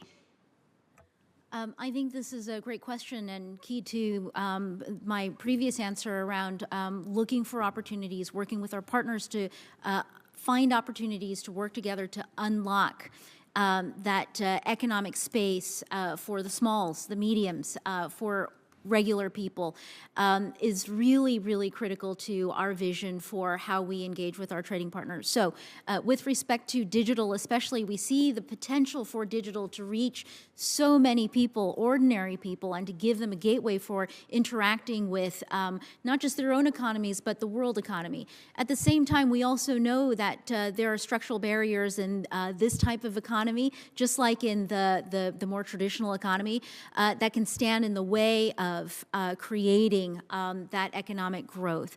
And so in our engagements, whether it is in the Indo-Pacific Economic Framework or in other negotiations where we have scoped active digital conversations, our focus is to make sure that the approach that we bring to these negotiations is as broad-based as possible, and that we are bringing in stakeholders from as broad a basis of our economy as possible, so that it is an agreement that will set us up for Again, a growth trajectory over the years, especially as our domestic regulators, our domestic legislators continue to develop a vision for how regulation comes in contact with the digital economy. Great. Thanks for that thoughtful response. Great to see you again. Keep up the good work. Thanks so much. Thank my friend, Senator Young. Welcome, Ambassador Tai. Good to have you before the committee. And I'm going to pick up on Senator Carper's thoughts about digital trade. He and I are working together on a digital trade resolution. In the absence of kind of trade promotion authority and some bolder action on market access, we've identified this area of potential bipartisan agreement to send a signal to the world that the United States is leaning into the trade agenda, especially in this area. And the chairman, ranking member, I know, are supportive of this effort. Specifically, the resolution calls out China for manipulating digital trade rules to benefit themselves while undercutting American industries. We cannot let China dictate the standard in digital trade. It's not just an economic issue. This will shape our values. If we have embedded it in the technologies of the future and the services that are provided through digital means, if those rules are shaped by the Chinese Communist Party, then they're going to have outsized cultural access, and their values will permeate the digital economy. So this is really important, should be to every American. I understand the text of the Indo-Pacific Economic Framework is still in draft form, but could Madam Ambassador, you tell me how IPEF will raise the standard for digital trade and speak specifically to how countries, especially developing countries, will make meaningful progress to improve their digital trade practices under IPEF provisions. Certainly, I'd be happy to do that, Senator Young. As we shift our thinking to a trading system that aims to promote inclusiveness, resilience, sustainability, we have to apply this to the rapidly evolving digital economy that includes new and emerging technologies such as AI and a heavy reliance on using data for economic activity. In today's economy, trade increasingly occurs through the movement of data and information across international borders. First, we must pursue rules that promote a comprehensive vision of digital trade. That is digital trade that is inclusive, that protects the privacy of consumers and workers, and supports U.S. values like freedom of expression, freedom from discrimination, and that supports the environmental sustainability goals as well.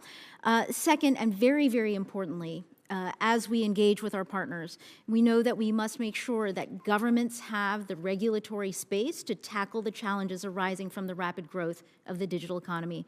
And third, we need to develop rules that prevent some countries from moving in what we consider to be the wrong direction.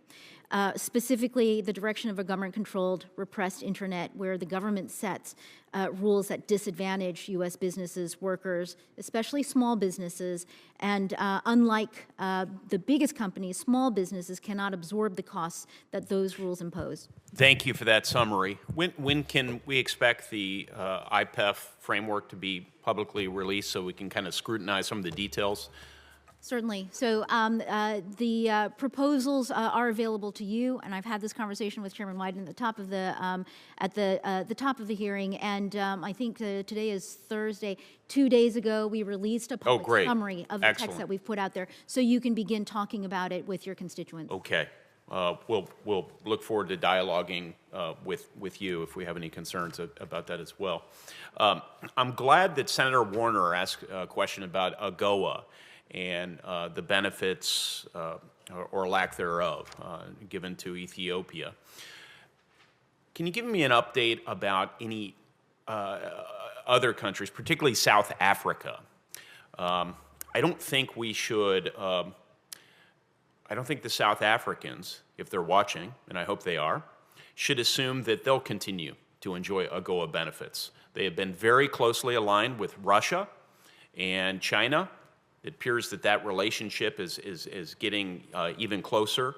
I am struggling, and I'll continue to work on this issue, to divine why they should continue to enjoy AGOA benefits. So maybe give me an update on your thinking as it relates to that, or commit to me here that you'll follow up on that matter. But I'd love to work with you and others in the administration on this issue. So on South Africa in particular, I know that they're challenging geopolitical times, very, very challenging. I also see a lot of potential in this particular relationship and have built a very strong relationship with my counterpart there where we can talk about a lot of things constructively. Right. So I commit to following up with you on South Africa in particular and on Africa overall. I would just highlight last December when the African leaders were here in Washington that the Secretary General of the African Continental Free Trade Area and I signed an MOU. We have an opportunity to bring a form of partnership with the countries in Africa that can be new, that can be forward-looking, and that can help make each of us stronger. In terms of the demographics that Senator Warner talked about, by 2050, 1 in 4 people in the world will be African, and they will be overwhelmingly young. Listen, there have to be consequences for not being a good friend, partner, and the South Africans have not been. It's manifestly true. And something has to give. I mean, this is a high form of naivete if we continue to offer special trade benefits to a country that is unfriendly to the United States. Why? I think it's nice to revisit our principles and the intention of this program. So let's continue to dialogue about this important issue. But I don't want to, forward-looking means as we look forward, there ought to be consequences. That's what I think. If the administration's taking a different view, then we should be very clear about that. I'll give you the last word. I'm happy to follow up with you on this important. Thank you, Ambassador.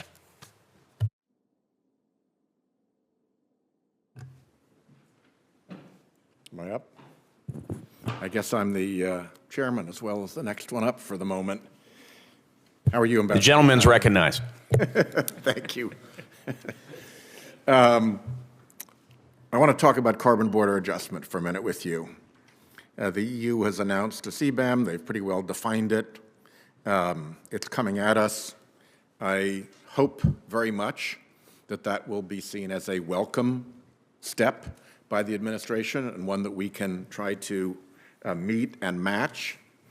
I think the EU CBAM opens the prospect of us joining into a common carbon border agreement. Canada, I'm told, is eager to join. The UK has done the hard lift, which is the carbon price. The tariff part is relatively easy. So we are within plausible reach of a carbon pricing agreement among UK, US, Canada, EU, who knows, perhaps Australia. I worry in this context that the steel-aluminum arrangement that you are working on gets proposed as an alternative and is used as a stick to stick in the spokes of progress on carbon border adjustment. So I'm eager to make sure that that does not happen. We have reports showing that the carbon border adjustment has huge value to American industries, big ones like steel and pharma and cement and aluminum. One study shows that the iron and steel sector alone could have over $1 million jobs added in the U.S. if we have a solid carbon border tariff because of the enormous tariff differential between us and China and the relocation of jobs and construction to the United States. There is a bipartisan conversation about this happening in the House, and I commend to you the C2ES recent report supporting carbon border tariffs in the House. I can get it to you if you don't have it handy. And it's been announced by Senator Cassidy of this committee that he's going to announce his own carbon border bill fairly soon. And I obviously have had one for a long, long time as part of my carbon pricing measure. So there's bipartisanship on both sides of this building on this. I will tell you that when I've been challenged over the IRA at the Egypt COP, at the Munich Security Conference, in meetings with EU officials, I have taken a very strong line that I believe is consistent with what the administration wants, which is basically tough bounce. You catch up. Meet us or beat us. Nothing prevents you from stepping up the same way that we did, and I think Minister van der Leyen has also moved in that direction as well, and the EU is moving in that direction. So it puts me in a very, very awkward position if the EU makes the reciprocal argument to us, which is, okay, we've got a carbon border adjustment. Instead of whining and complaining about it, you ought to step up and meet us and agree on something so that there is no tariffing between the two of us. I don't want to have to say, no, that, step up and match us is only true when we're telling you have to match us. But when it's the other way around, when the shoe's on the other foot, then we should get some kind of like special pass. So if it is the administration's position to try to steer away from the EU CBAM rather than to meet it, please expect my vehement adverse activity to prevent that from being the outcome, on two reasons. First, there is no chance in the world that the aluminum and steel arrangement will create anything like the emissions reductions of a proper carbon border tariff. It just is inconceivable. So we would have an enormous emissions reduction loss if we went that route. And then the second thing, of course, is consistency. I don't think we can tell our EU friends to basically go pound sand and match us with respect to our incentives. But then when they have their own plan, we try to weasel our way out of it. So please, please, please lean into that as much as you can. And thank you for not talking about marine litter in the IPEF negotiations. That is a pathetic phrase from the USMCA. It is pollution. It is plastic. It has a cause. It has a source. It is not litter. Thank you. Thank you so much, Senator Whitehouse. And in the time that I have, again, I want to reassure you that in terms I think it's just us, so you can take all the time you need. the global sorry.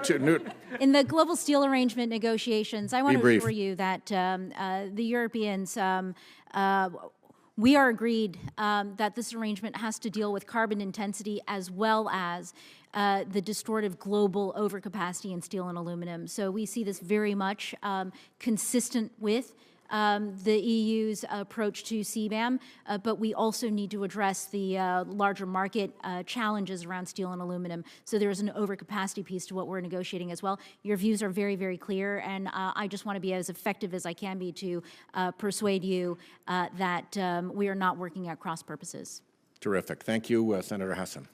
Well, thank you. And Ambassador, it's good to have you here, and thank you for spending a long morning here at the Finance Committee. We really appreciate it. I know you just heard from Senator Carper a little bit about the CODEL that we took. We joined several of our House colleagues on a bipartisan congressional delegation trip to Mexico, Guatemala, and Honduras. And we met with presidents and ministers from those countries, U.S. officials on the ground, but also leaders from business and civil society, as well as community organizers and workers and survivors of human trafficking. In our meetings, both U.S. and Mexican government officials said that the USMCA is having a really positive impact. To be sure, there are still trade issues between our two countries. No one agreement can solve everything. But what we heard is that we now have strong mechanisms in place to resolve those issues under the new agreement. So does USTR share that assessment of the USMCA? Does USTR believe that the agreement has been important to improving our relationships with Mexico, for instance, with respect to trade and working together to improve regional stability? Senator Hassan, thank you very much for sharing that feedback from your trip. It's really incredibly valuable to us. I think that the fact that we just went through, while a bit of a wild ride in renewing, updating, and correcting for the balance in the North American economic relationship, that having done that, having brought the USMCA into force to replace the NAFTA, that we are and we have made progress in building trust between the countries and also with our stakeholders, especially with our workers. So I think that the USMCA remains a bedrock foundation for our vision of a worker-centered trade policy. To your point that you made very effectively, it has not solved all of our problems. New problems come up, and you know, it was negotiated before COVID, certainly. But there is a lot that we can do here. We remain committed to implementing the promise of the USMCA and all of the ways that it is the relationships may be falling short. We remain committed to working through the USMCA to improve. Well, thank you. And I certainly heard from workers on the ground there, they feel new hope and new capacity in their strength too. So it's not without its challenges, obviously. Let me turn to another issue. In its 2022 report to Congress, the U.S.-China Economic and Security Review Commission recommended that the U.S. more proactively monitor and publicly identify industrial subsidies provided by the Chinese government. This would help the U.S. respond to these harmful and distortive trade practices, which really pose a risk to domestic production and employment. So, Ambassador, how does the USTR currently monitor Chinese industrial subsidies, and how can we work together to proactively protect U.S. workers and supply chains from these harmful trade practices?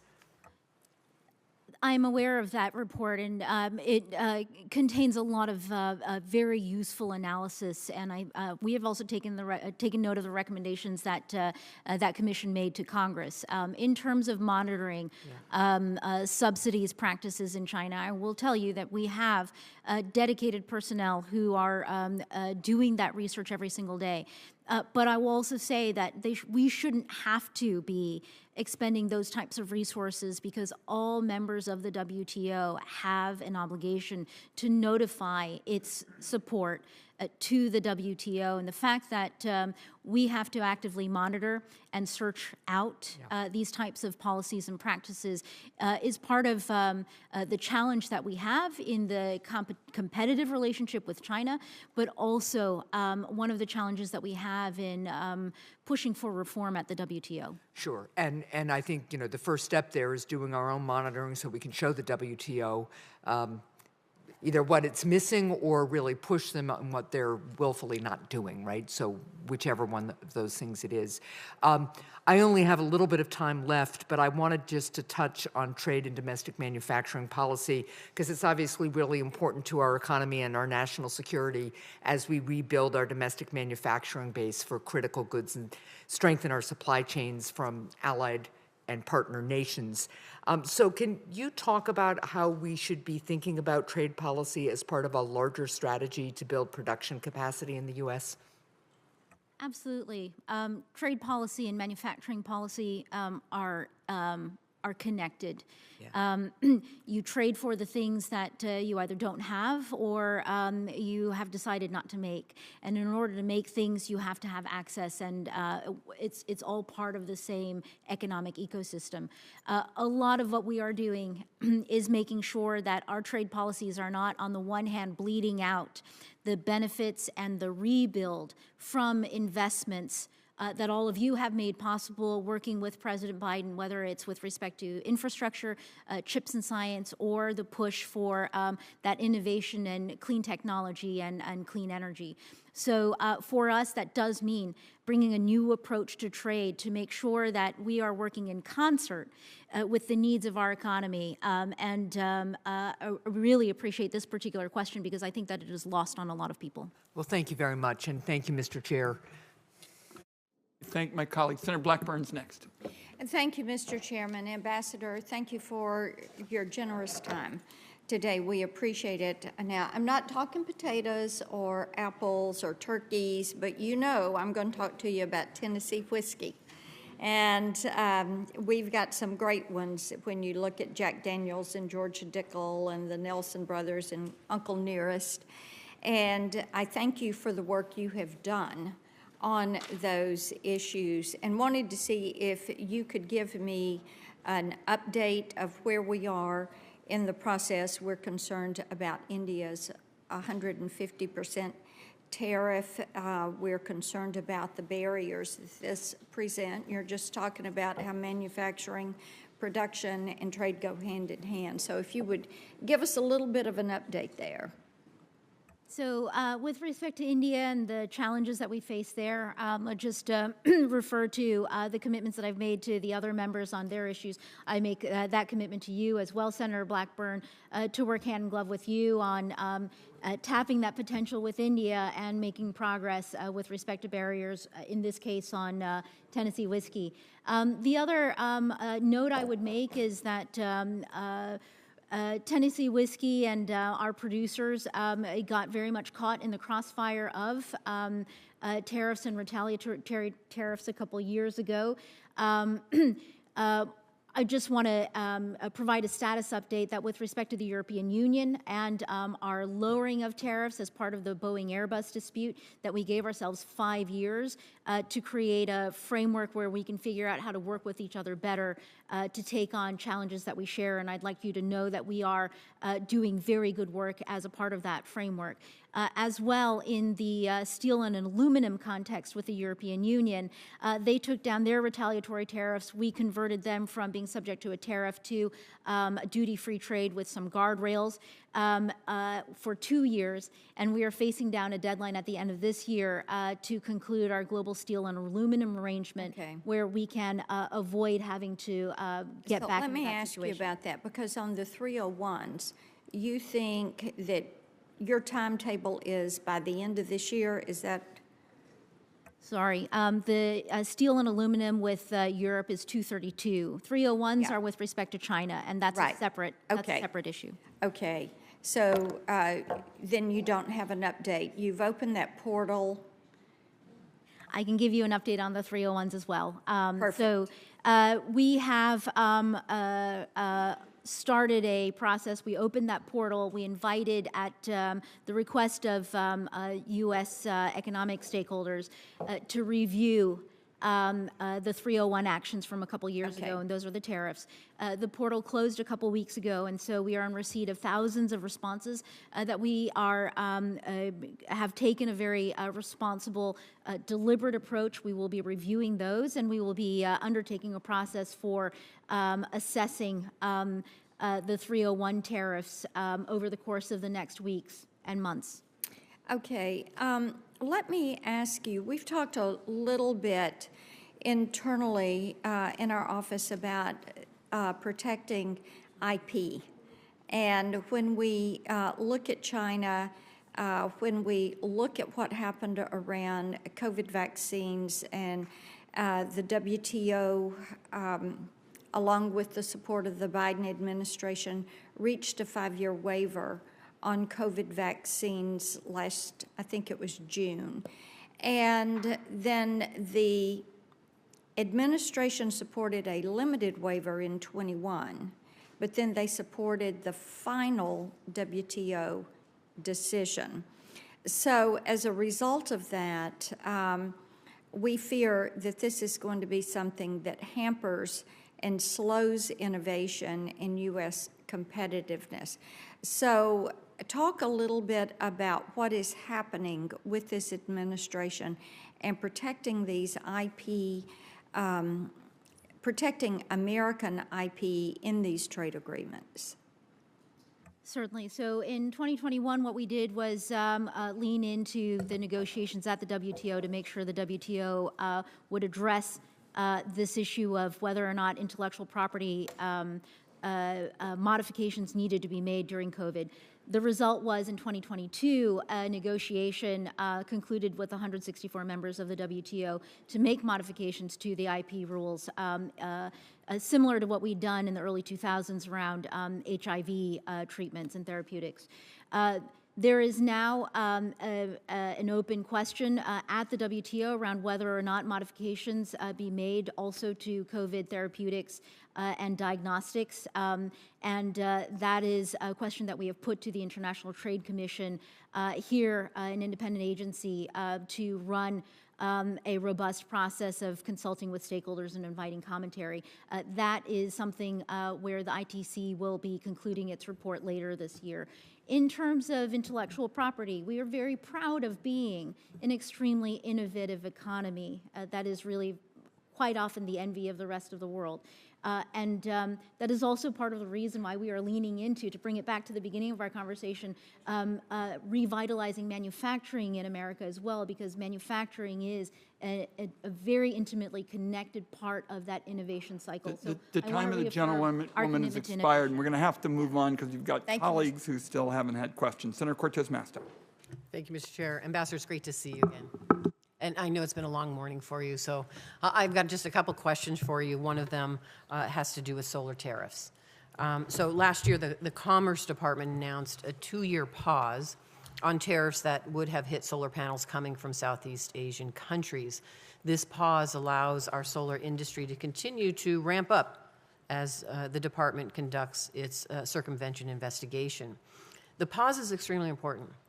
Right now, the U.S. has the capacity to manufacture only about 1/3 of domestic demand for solar panels. Now, we need to continue to support domestic manufacturing for the long term. I support that. But in my home state of Nevada, the solar industry is booming right now, and our demand for solar outpaces our ability to manufacture it.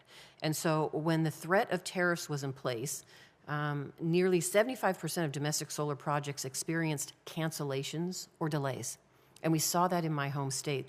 That threatens jobs, not just in Nevada, but across the country. And those are union jobs. Those are union jobs in my state. And so I am concerned about this. So let me just ask you this.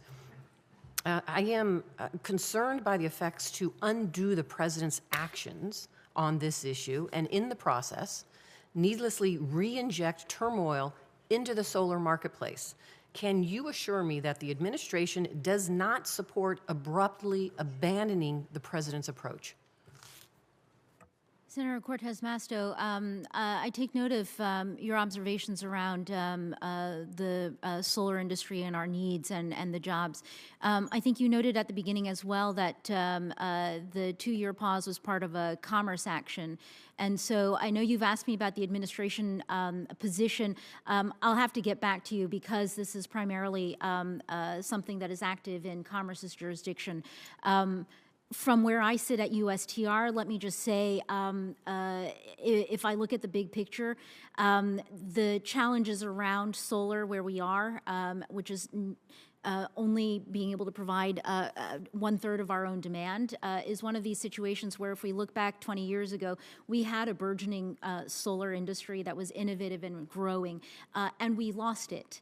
And in the wake of losing industries like this, which are so strategic and important, including to our climate goals, we find ourselves fighting each other around the jobs and the production and tariffs in ways that are really heartbreaking for me and really inform, from USTR's perspective, how we need to be approaching our trade policy to try to prevent this type of thing from happening again. On your specific question, though, let me get back to you with more specifics. I appreciate that. Thank you.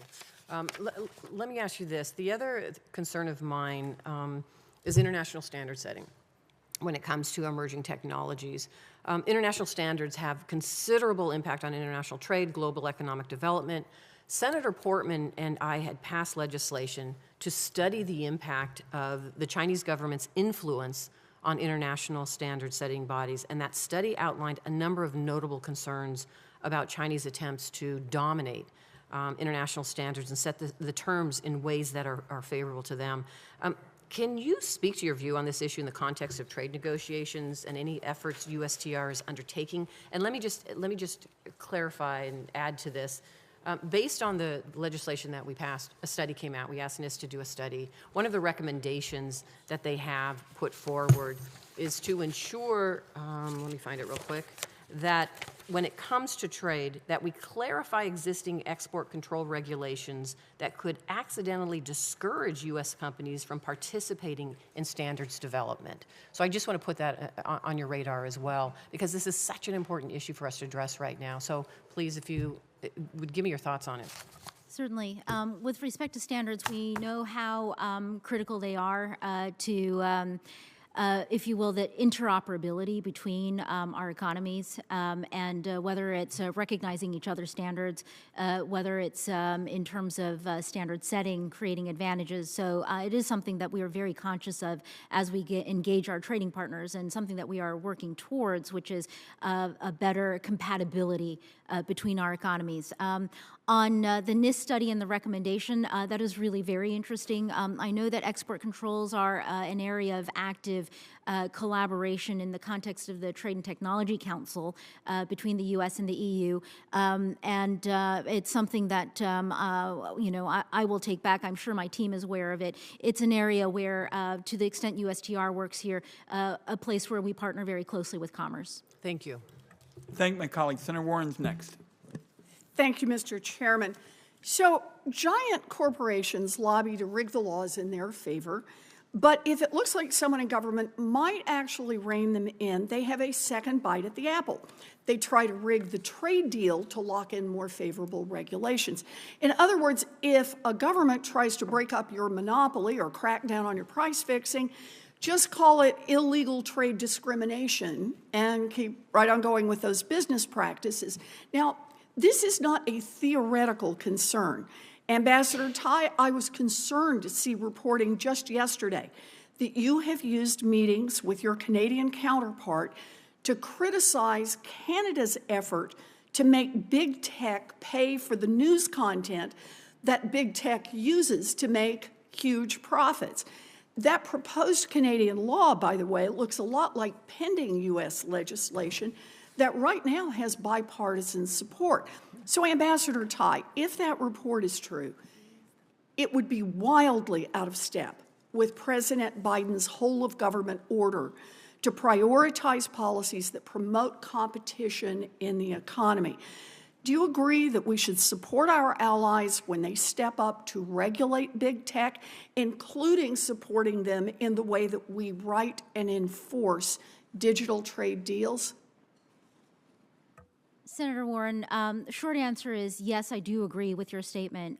Second piece, if I may interject, and on the basis of that reporting, which was brought to my attention yesterday, I think it is probably based on a readout of a meeting that I had with my Canadian counterpart, and I have in fact raised these Canadian bills that are in question with my Canadian counterpart to ask more and to learn more about them. What I like to do is to understand, especially in this realm where digital and trade intersect, to understand what the motivations are of our trading partners. Okay, and just so I'm clear on this, you were not patting the Canadians on the back for reining in big tech, I take it, which is what we'd like to see happen. Were you telling them, you were not telling them to back off regulation, however. Is that right? I just want to be clear on this. The basis of the readout, and this is me going a step further from the readout, I raised the question to say I would like to learn more about this. Okay. And this is critically important because as U.S. Trade Rep, you don't just enforce existing trade rules. You are also currently leading negotiation on digital rules in the Indo-Pacific Economic Framework, new rules that big tech lobbyists also want to rig in their favor to undermine President Biden's competition agenda and to undermine the work of Congress and regulators like the FTC and the DOJ. Ambassador Tai, can you assure me that the IPEF digital trade text you are currently negotiating will not impede in any way those efforts to stop big tech's anti-competitive practices like gobbling up competitors or abusing monopoly power to jack up prices? It is absolutely correct that it is not our intention to use these negotiations to impede. And I'd also like to repeat for you comments that I've made earlier in the hearing that it is our vision in terms of what we are negotiating in the Indo-Pacific Economic Framework, including in the digital area, that we are bringing with us a pro-competition outlook that is meant to enable as many participants in the economies as possible. I am very glad to hear that, but I want to explain that I have real concerns here because the text is classified. And that means even though I may see it and my staff may see it, we are among a few members of Congress who have access, I can't even talk with you right now about it in this hearing, any of the specific issues in the text. This means that the American public can't know what's in the text. But just last week, U.S. negotiators were in Bali discussing exactly this text with representatives from foreign countries. Who else got access to the text? Well, so-called non-government advisors, which includes Amazon and Google lobbyists. Now, Ambassador Tai, that's just not right. This text should be public, and the next tranche of digital text that you're planning to discuss with partners next month should also be public. Ambassador Tai, will you commit that going forward, you will, at the very least, publish detailed summaries of digital negotiating text for public feedback, and do so before sharing further text or having further discussions with our partner countries? Senator Warren, in engagements with you and other members of this committee, I have heard a very clear desire for more transparency. I made a commitment that we would publish public summaries of the proposals that we've made, and Tuesday we published a summary of the text that we have tabled, I believe going into the first round of negotiations. Let me just share with you, we are moving at a slower pace than I would like, and part of it is because we are doing something new. So I do commit you to you that we will keep working on improving our practices, and your feedback and the feedback from this committee on how we can do this better is valuable and will inform our work. Well, I appreciate that. I know I'm over time. I just want to say that when deals like the IPEF are negotiated in secret, then it means that members of Congress who are trying to pass laws to rein in big tech can't tell what you are or are not giving away. It means regulators like the FTC and DOJ can't do it. I've got Senator Casey so I very much Senator hope Brown. we'll be transparent. Sorry, Mr. Chair. I thank my colleague. Sorry. Senator Casey's next. Thank you, Mr. Chairman. Ambassador Tai, thanks so much for being here today and for your public service. I want to talk to you about two issues. One is gender equity in trade, and the other is manufacturing. I wanted to thank you and your office for all the work you're doing to lay the groundwork for trade policy that advances the rights and economic interests of women. This is an issue I've worked on in the Senate with Senator Cortez Masto and a group of us led by her.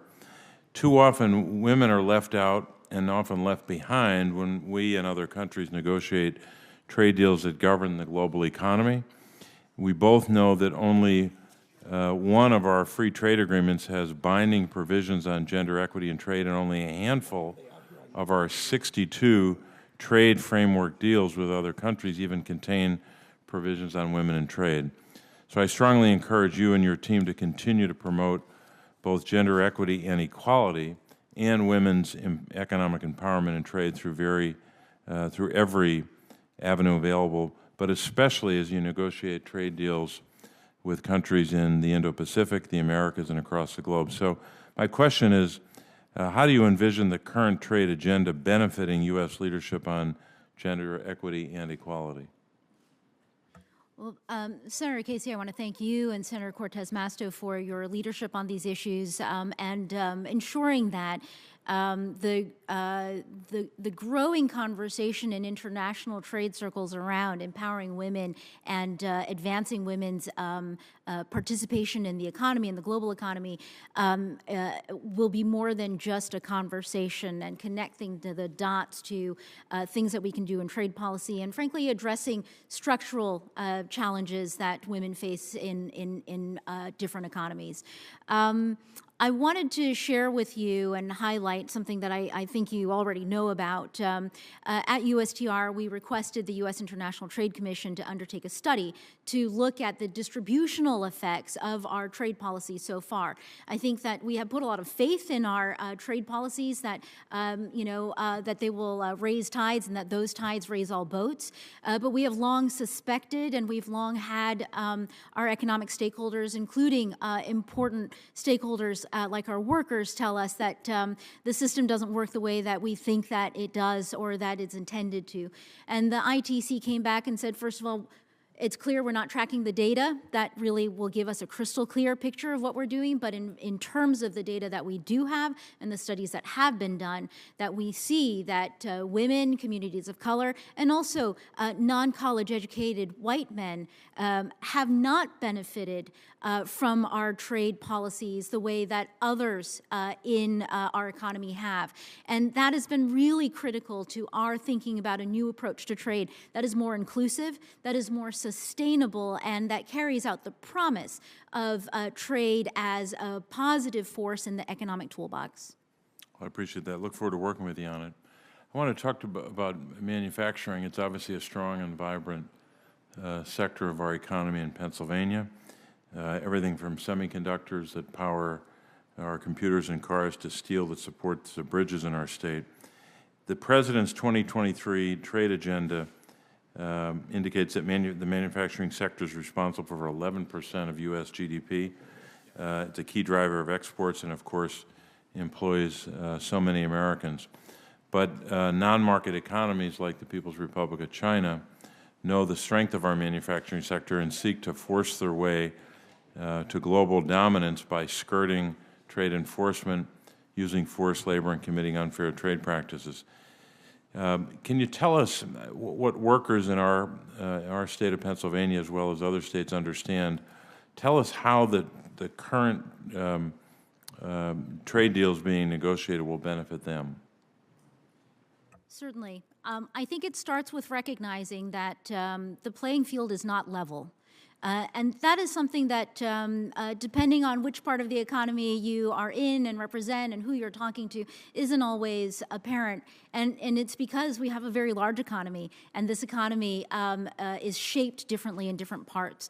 But we know that in terms of the international playing field, we're operating in a world economy that has changed a lot in the last couple decades and has led to a lot of fragilities for us and an erosion of our manufacturing base as well, a kind of deindustrialization that we've experienced. By the way, we're not the only ones who have experienced this.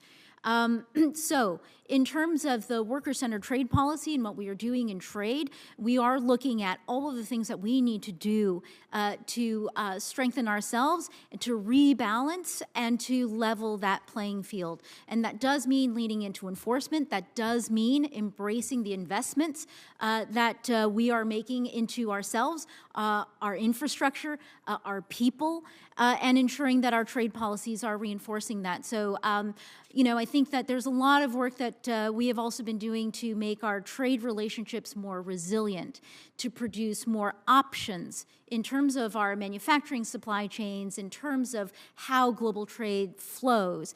All of that is about leveling the playing field and bringing us back to where we would like to be. Thanks very much. Thank you, Mr. Chairman. I thank my colleague, Senator Daines. Chairman, thank you. Ambassador Tai, thanks for coming here today. Think about 95% of our world consumers live outside the United States, and as a guy who represents a state where agriculture is the #1 economic driver, it's very important that we get market access for agriculture for the sake of our jobs. And I don't think it can be overstated the importance we think about the future of agriculture. Ambassador Tai, the U.S.-China Economic and Security Review Commission recently published recommendations on how to counter China's growing abuse of intellectual property. I think it's stating the obvious here, but protecting American IP is something I've long fought for, including introducing this bipartisan Protecting IP Act to give the USTR more tools so you can be more effective to push back against China's abuse. I plan to reintroduce this bill to include some of USCC's recent recommendations. You'll be seeing that soon. The question is, what actions have you taken to implement USCC's recommendations, and how have you worked to counter China's growing intellectual property abuses? So, Senator Daines, I may need a brush up on the USCC's mandate, but I know that the USCC, unlike the other commission, is here to advise Congress as opposed to advising both the Congress and executive. That said, I do stay apprised of this commission's work and deeply respect the diligence and the rigor that they bring to their work. In terms of intellectual property, this is actually the basis for the Section 301 action that the Trump administration took in 2018. And as you may know, we are currently undertaking an exercise at USTR, a comprehensive 4-year review of the actions taken pursuant to that 301 with respect to how effective we have been in securing improvements in behavior, and that is something that we are doing right now. So I do have a concern. The USTR is not enforcing some existing agreements, and I'll talk about this in a moment here regarding Japan. Agreements that support U.S. companies, U.S. products, U.S. intellectual property. In Japan, they'll take antitrust action against American tech companies, but then they'll support policies that crowd out competition for the United States, despite commitments that have been made in the Japan Digital Trade Agreement. We see this in the gaming market, where Japan appears to ignore some of these anti-competitive actions from Japanese companies, which suppress some of our major U.S. providers. I think this is a violation of its digital trade commitments, but yet we haven't seen action from the USTR, and perhaps you can settle that here. Ambassador Tai, will you commit to raising this imbalance with Japan and commit to increase enforcement in support of U.S. companies? And the gaming is one example. So, Senator Daines, this is the second time this particular issue has come up in today's hearing, and so I'm sure that I have team members who are already working on this and pulling information for me. Let me take this back and learn more about it, okay. And I will get back to you. That's a fair answer, and that's one of the purposes of some of these hearings is to raise these issues and to work together here to accomplish better outcomes here for U.S. companies. Lastly, I've called on presidents of both parties. This has been a bipartisan challenge, whether it's been a Democrat president or Republican president, to re-engage on the Trans-Pacific Partnership. I believe that's a strategic, important direction we should head, both for economic benefits, but I think it's also part of our strategy to counter China in the Indo-Pacific region, as has been advancing alternative agreements without the United States. I'm concerned about the current administration's lack of ambition as it relates to its trade agenda and the absence of market access commitments to, as you've said a few times, level that playing field and increase opportunities. And I look through the lens here representing Montana for our farmers, ranchers, and small businesses. So just as a closing statement, this won't be a question, I just urge you to shift course, prioritize reducing some of these unfair tariffs, other barriers to trade in IPEF, and pursue some more ambitious trade agreements with partners around the world. I think it's a great opportunity. You see it, and thanks for being here today. Thank my colleague, Senator Brown, who really showed the Congress over the years how to come up with responsible enforcement practices so that we could say we're for trade, we're for good paying jobs, we want to open up markets. And Senator Brown said, you bet. Just make sure you enforce the laws on the books. So I want to recognize him and thank him for all he has done all these years on enforcement. Thank you, Mr. Chairman. Thank you for the partnership that you have helped to lead on such important, always putting workers at the center. And Ambassador, it's a new day with you as United States Trade Rep. No one has done what you've done in terms of putting workers at the center of our trade policy. It's usually been trickle down. It's been corporate interest. It's been all that. Foreign competitors, as you know, undermine the goal in too many cases undermine your goals. We won't be able to realize the president's vision of a new American industrial policy without stronger trade enforcement. You've talked about the need to update. I've heard you, and I've been in and out today, but heard you twice use the term our trade toolbox, noting that many of our trade enforcement tools haven't been updated. Foreign companies and governments routinely circumvent these laws. Cheating is part of their business strategy. Last week, I spoke with Jim Proctor from McWane Incorporated has a large facility in Coshocton, Ohio. He discussed the game of whack-a-mole that we face, where countries caught cheating will just route their goods through a third country. His companies need more tools to fight back. I introduced with Senator Tillis Fighting Trade Cheats Act to increase penalties. Would this legislation, with its private right of action, help combat unfair trade practices that harm manufacturers in the Midwest? Senator Brown, I am aware of the legislation that you've introduced, and let me just highlight something that you said that I really wholeheartedly agree with, which is a lot of our trade tools come from legislative acts from 1974, 1988, and 2002, and the need to update them to reflect the challenges that we have and all of the lessons that we are learning around where whack-a-mole happens and where leakage happens is really critical. So let me just say that I am tremendously supportive of the improvement and the development of the toolbox and adding new tools to it. Thank you. For years, I've heard from manufacturers across Ohio, including Cleveland-Cliffs, a major steel manufacturer, forced to compete with foreign companies that have learned to avoid AD/CVD orders by country-hopping, transshipment, and other circumvention schemes. Level the Playing Field Act 2.0, I'll be introducing with Senator Young, would update U.S. trade laws. Would this legislation help curtail this kind of cheating? I think that we do need to curtail that kind of seepage, and I very much hope so. And I'm very encouraged by the fact that you're continuing to work on this. Thank you, and we will do that together. I also hear from Ohio steel companies concerned about the surging level of steel imports from Mexico. That undermines the agreement that exempted Mexico from Section 232 measures with the condition that Mexico adhere to historic levels of trade in steel. It's not happening. Last month, Senator Cotton and I led a letter signed by 10 of our colleagues with the surge of conduit entering the United States. But it's not just about conduit, it's also wire and wire rod. Do you plan to raise this concerning import surge with Mexico the next time you meet with them? Senator Brown, I received that letter and read it with a very, very deep concern. I will absolutely raise this the next time I meet with my Mexican counterpart. And if not cooperative, Section 232 tariffs should be reimposed. I ask that you and the Commerce Secretary recommend that the President take action to do that. Last, turning to the Indo-Pacific Economic Framework, one of my first votes and one of my proudest votes, other than voting against the Iraq War, was against the North American Free Trade Agreement. I've fought for binding and enforceable labor and environmental rules. Workers in Zanesville and Toledo and Ashtabula, in my state especially, were impacted by that. It's why I refuse to support.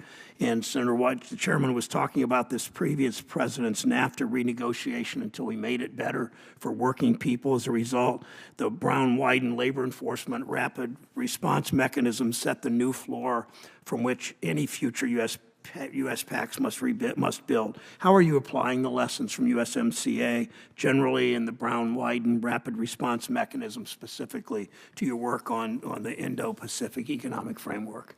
Certainly. The Indo-Pacific Economic Framework is itself structured and designed very differently from our traditional free trade agreement. That said, the Brown-Wyden rapid response mechanism shows results to us every single day, has helped us to turn the narrative where on its head, where we are using a mechanism in a trade agreement to help workers secure more rights. And it's something that we very much are looking to replicate in our onward trade engagement. So because it is a different kind of arrangement that we're negotiating, we are looking at how we can adapt all of the innovative elements of the Brown-Wyden mechanism to this particular structure with these particular partners. And it is something where I think that we will really need to be in close partnership with your office as well as others. And I look forward to being able to engage with you on that. Thank you. That was the chairman, Chairman Wyden's, and my hope from the beginning, so thank you. I thank my colleague. First of all, Ambassador, thank you for being here to answer all of the members' questions. I want to note that so often what happens is somebody says, well, I have only X amount of time, and then everyone has to figure out how to deal with that. You never said that. You were here. You answered everyone's questions, and I thank you for it. A couple of just quick points, and then we're going to liberate you and let you get off about your day. With respect to enforcement, I continue to believe, as we've talked about, that the gold standard are the provisions from the USMCA. And that needs to apply to the clean energy side. It needs to apply to the digital side. And we've heard all this talk about big tech. You know, I'm probably as involved in these issues as much as any member of the Congress. My interest are the people who don't have power and don't have clout. And from the beginning, we focused on their interest because we could democratize the internet. That was essentially what Section 230 was about. So I feel very strongly that speaking up for those small businesses who depend on digital and who are digital companies in and of themselves need those kinds of protections that Congress agreed in the USMCA. I hope they will continue to apply. Now, let's talk about this transparency issue, just so we're clear about what we're dealing with on the minerals issue, because I talked with the staff during the break and got this whole thing unpacked for me.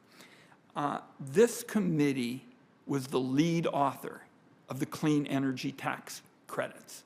The reason I know something about it is because we spent well over a decade trying to break the gridlock on climate. You know, nothing was working. You couldn't do cap and trade. You couldn't do carbon tax. Nothing was working. And so when Senator Manchin invited us to come to West Virginia after Waxman-Markey went down, I went and we started talking about using the tax code. It's as simple as linear. So that's why we feel so strongly about these kinds of issues, and that is the backdrop of it. Now, when I asked you about the staff negotiations, I think I didn't really go into specifically what our concern about. So I asked the staff during the break, what we have gotten as of this point with respect to the negotiations is an initial offer that our country made to Japan with respect to critical minerals. That's why I'm so concerned. So I look forward to working with you. We're not going to go back over all of this again.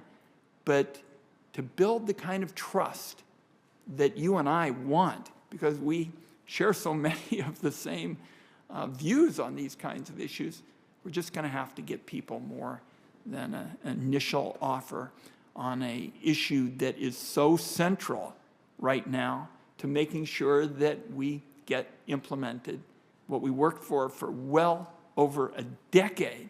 And a lot of members of this committee, as you know, Madam Ambassador, really cast a lot of gutsy votes. You know, they didn't know anything was going to happen, but they wanted to do it because it was right, and we wanted to break decades of gridlock.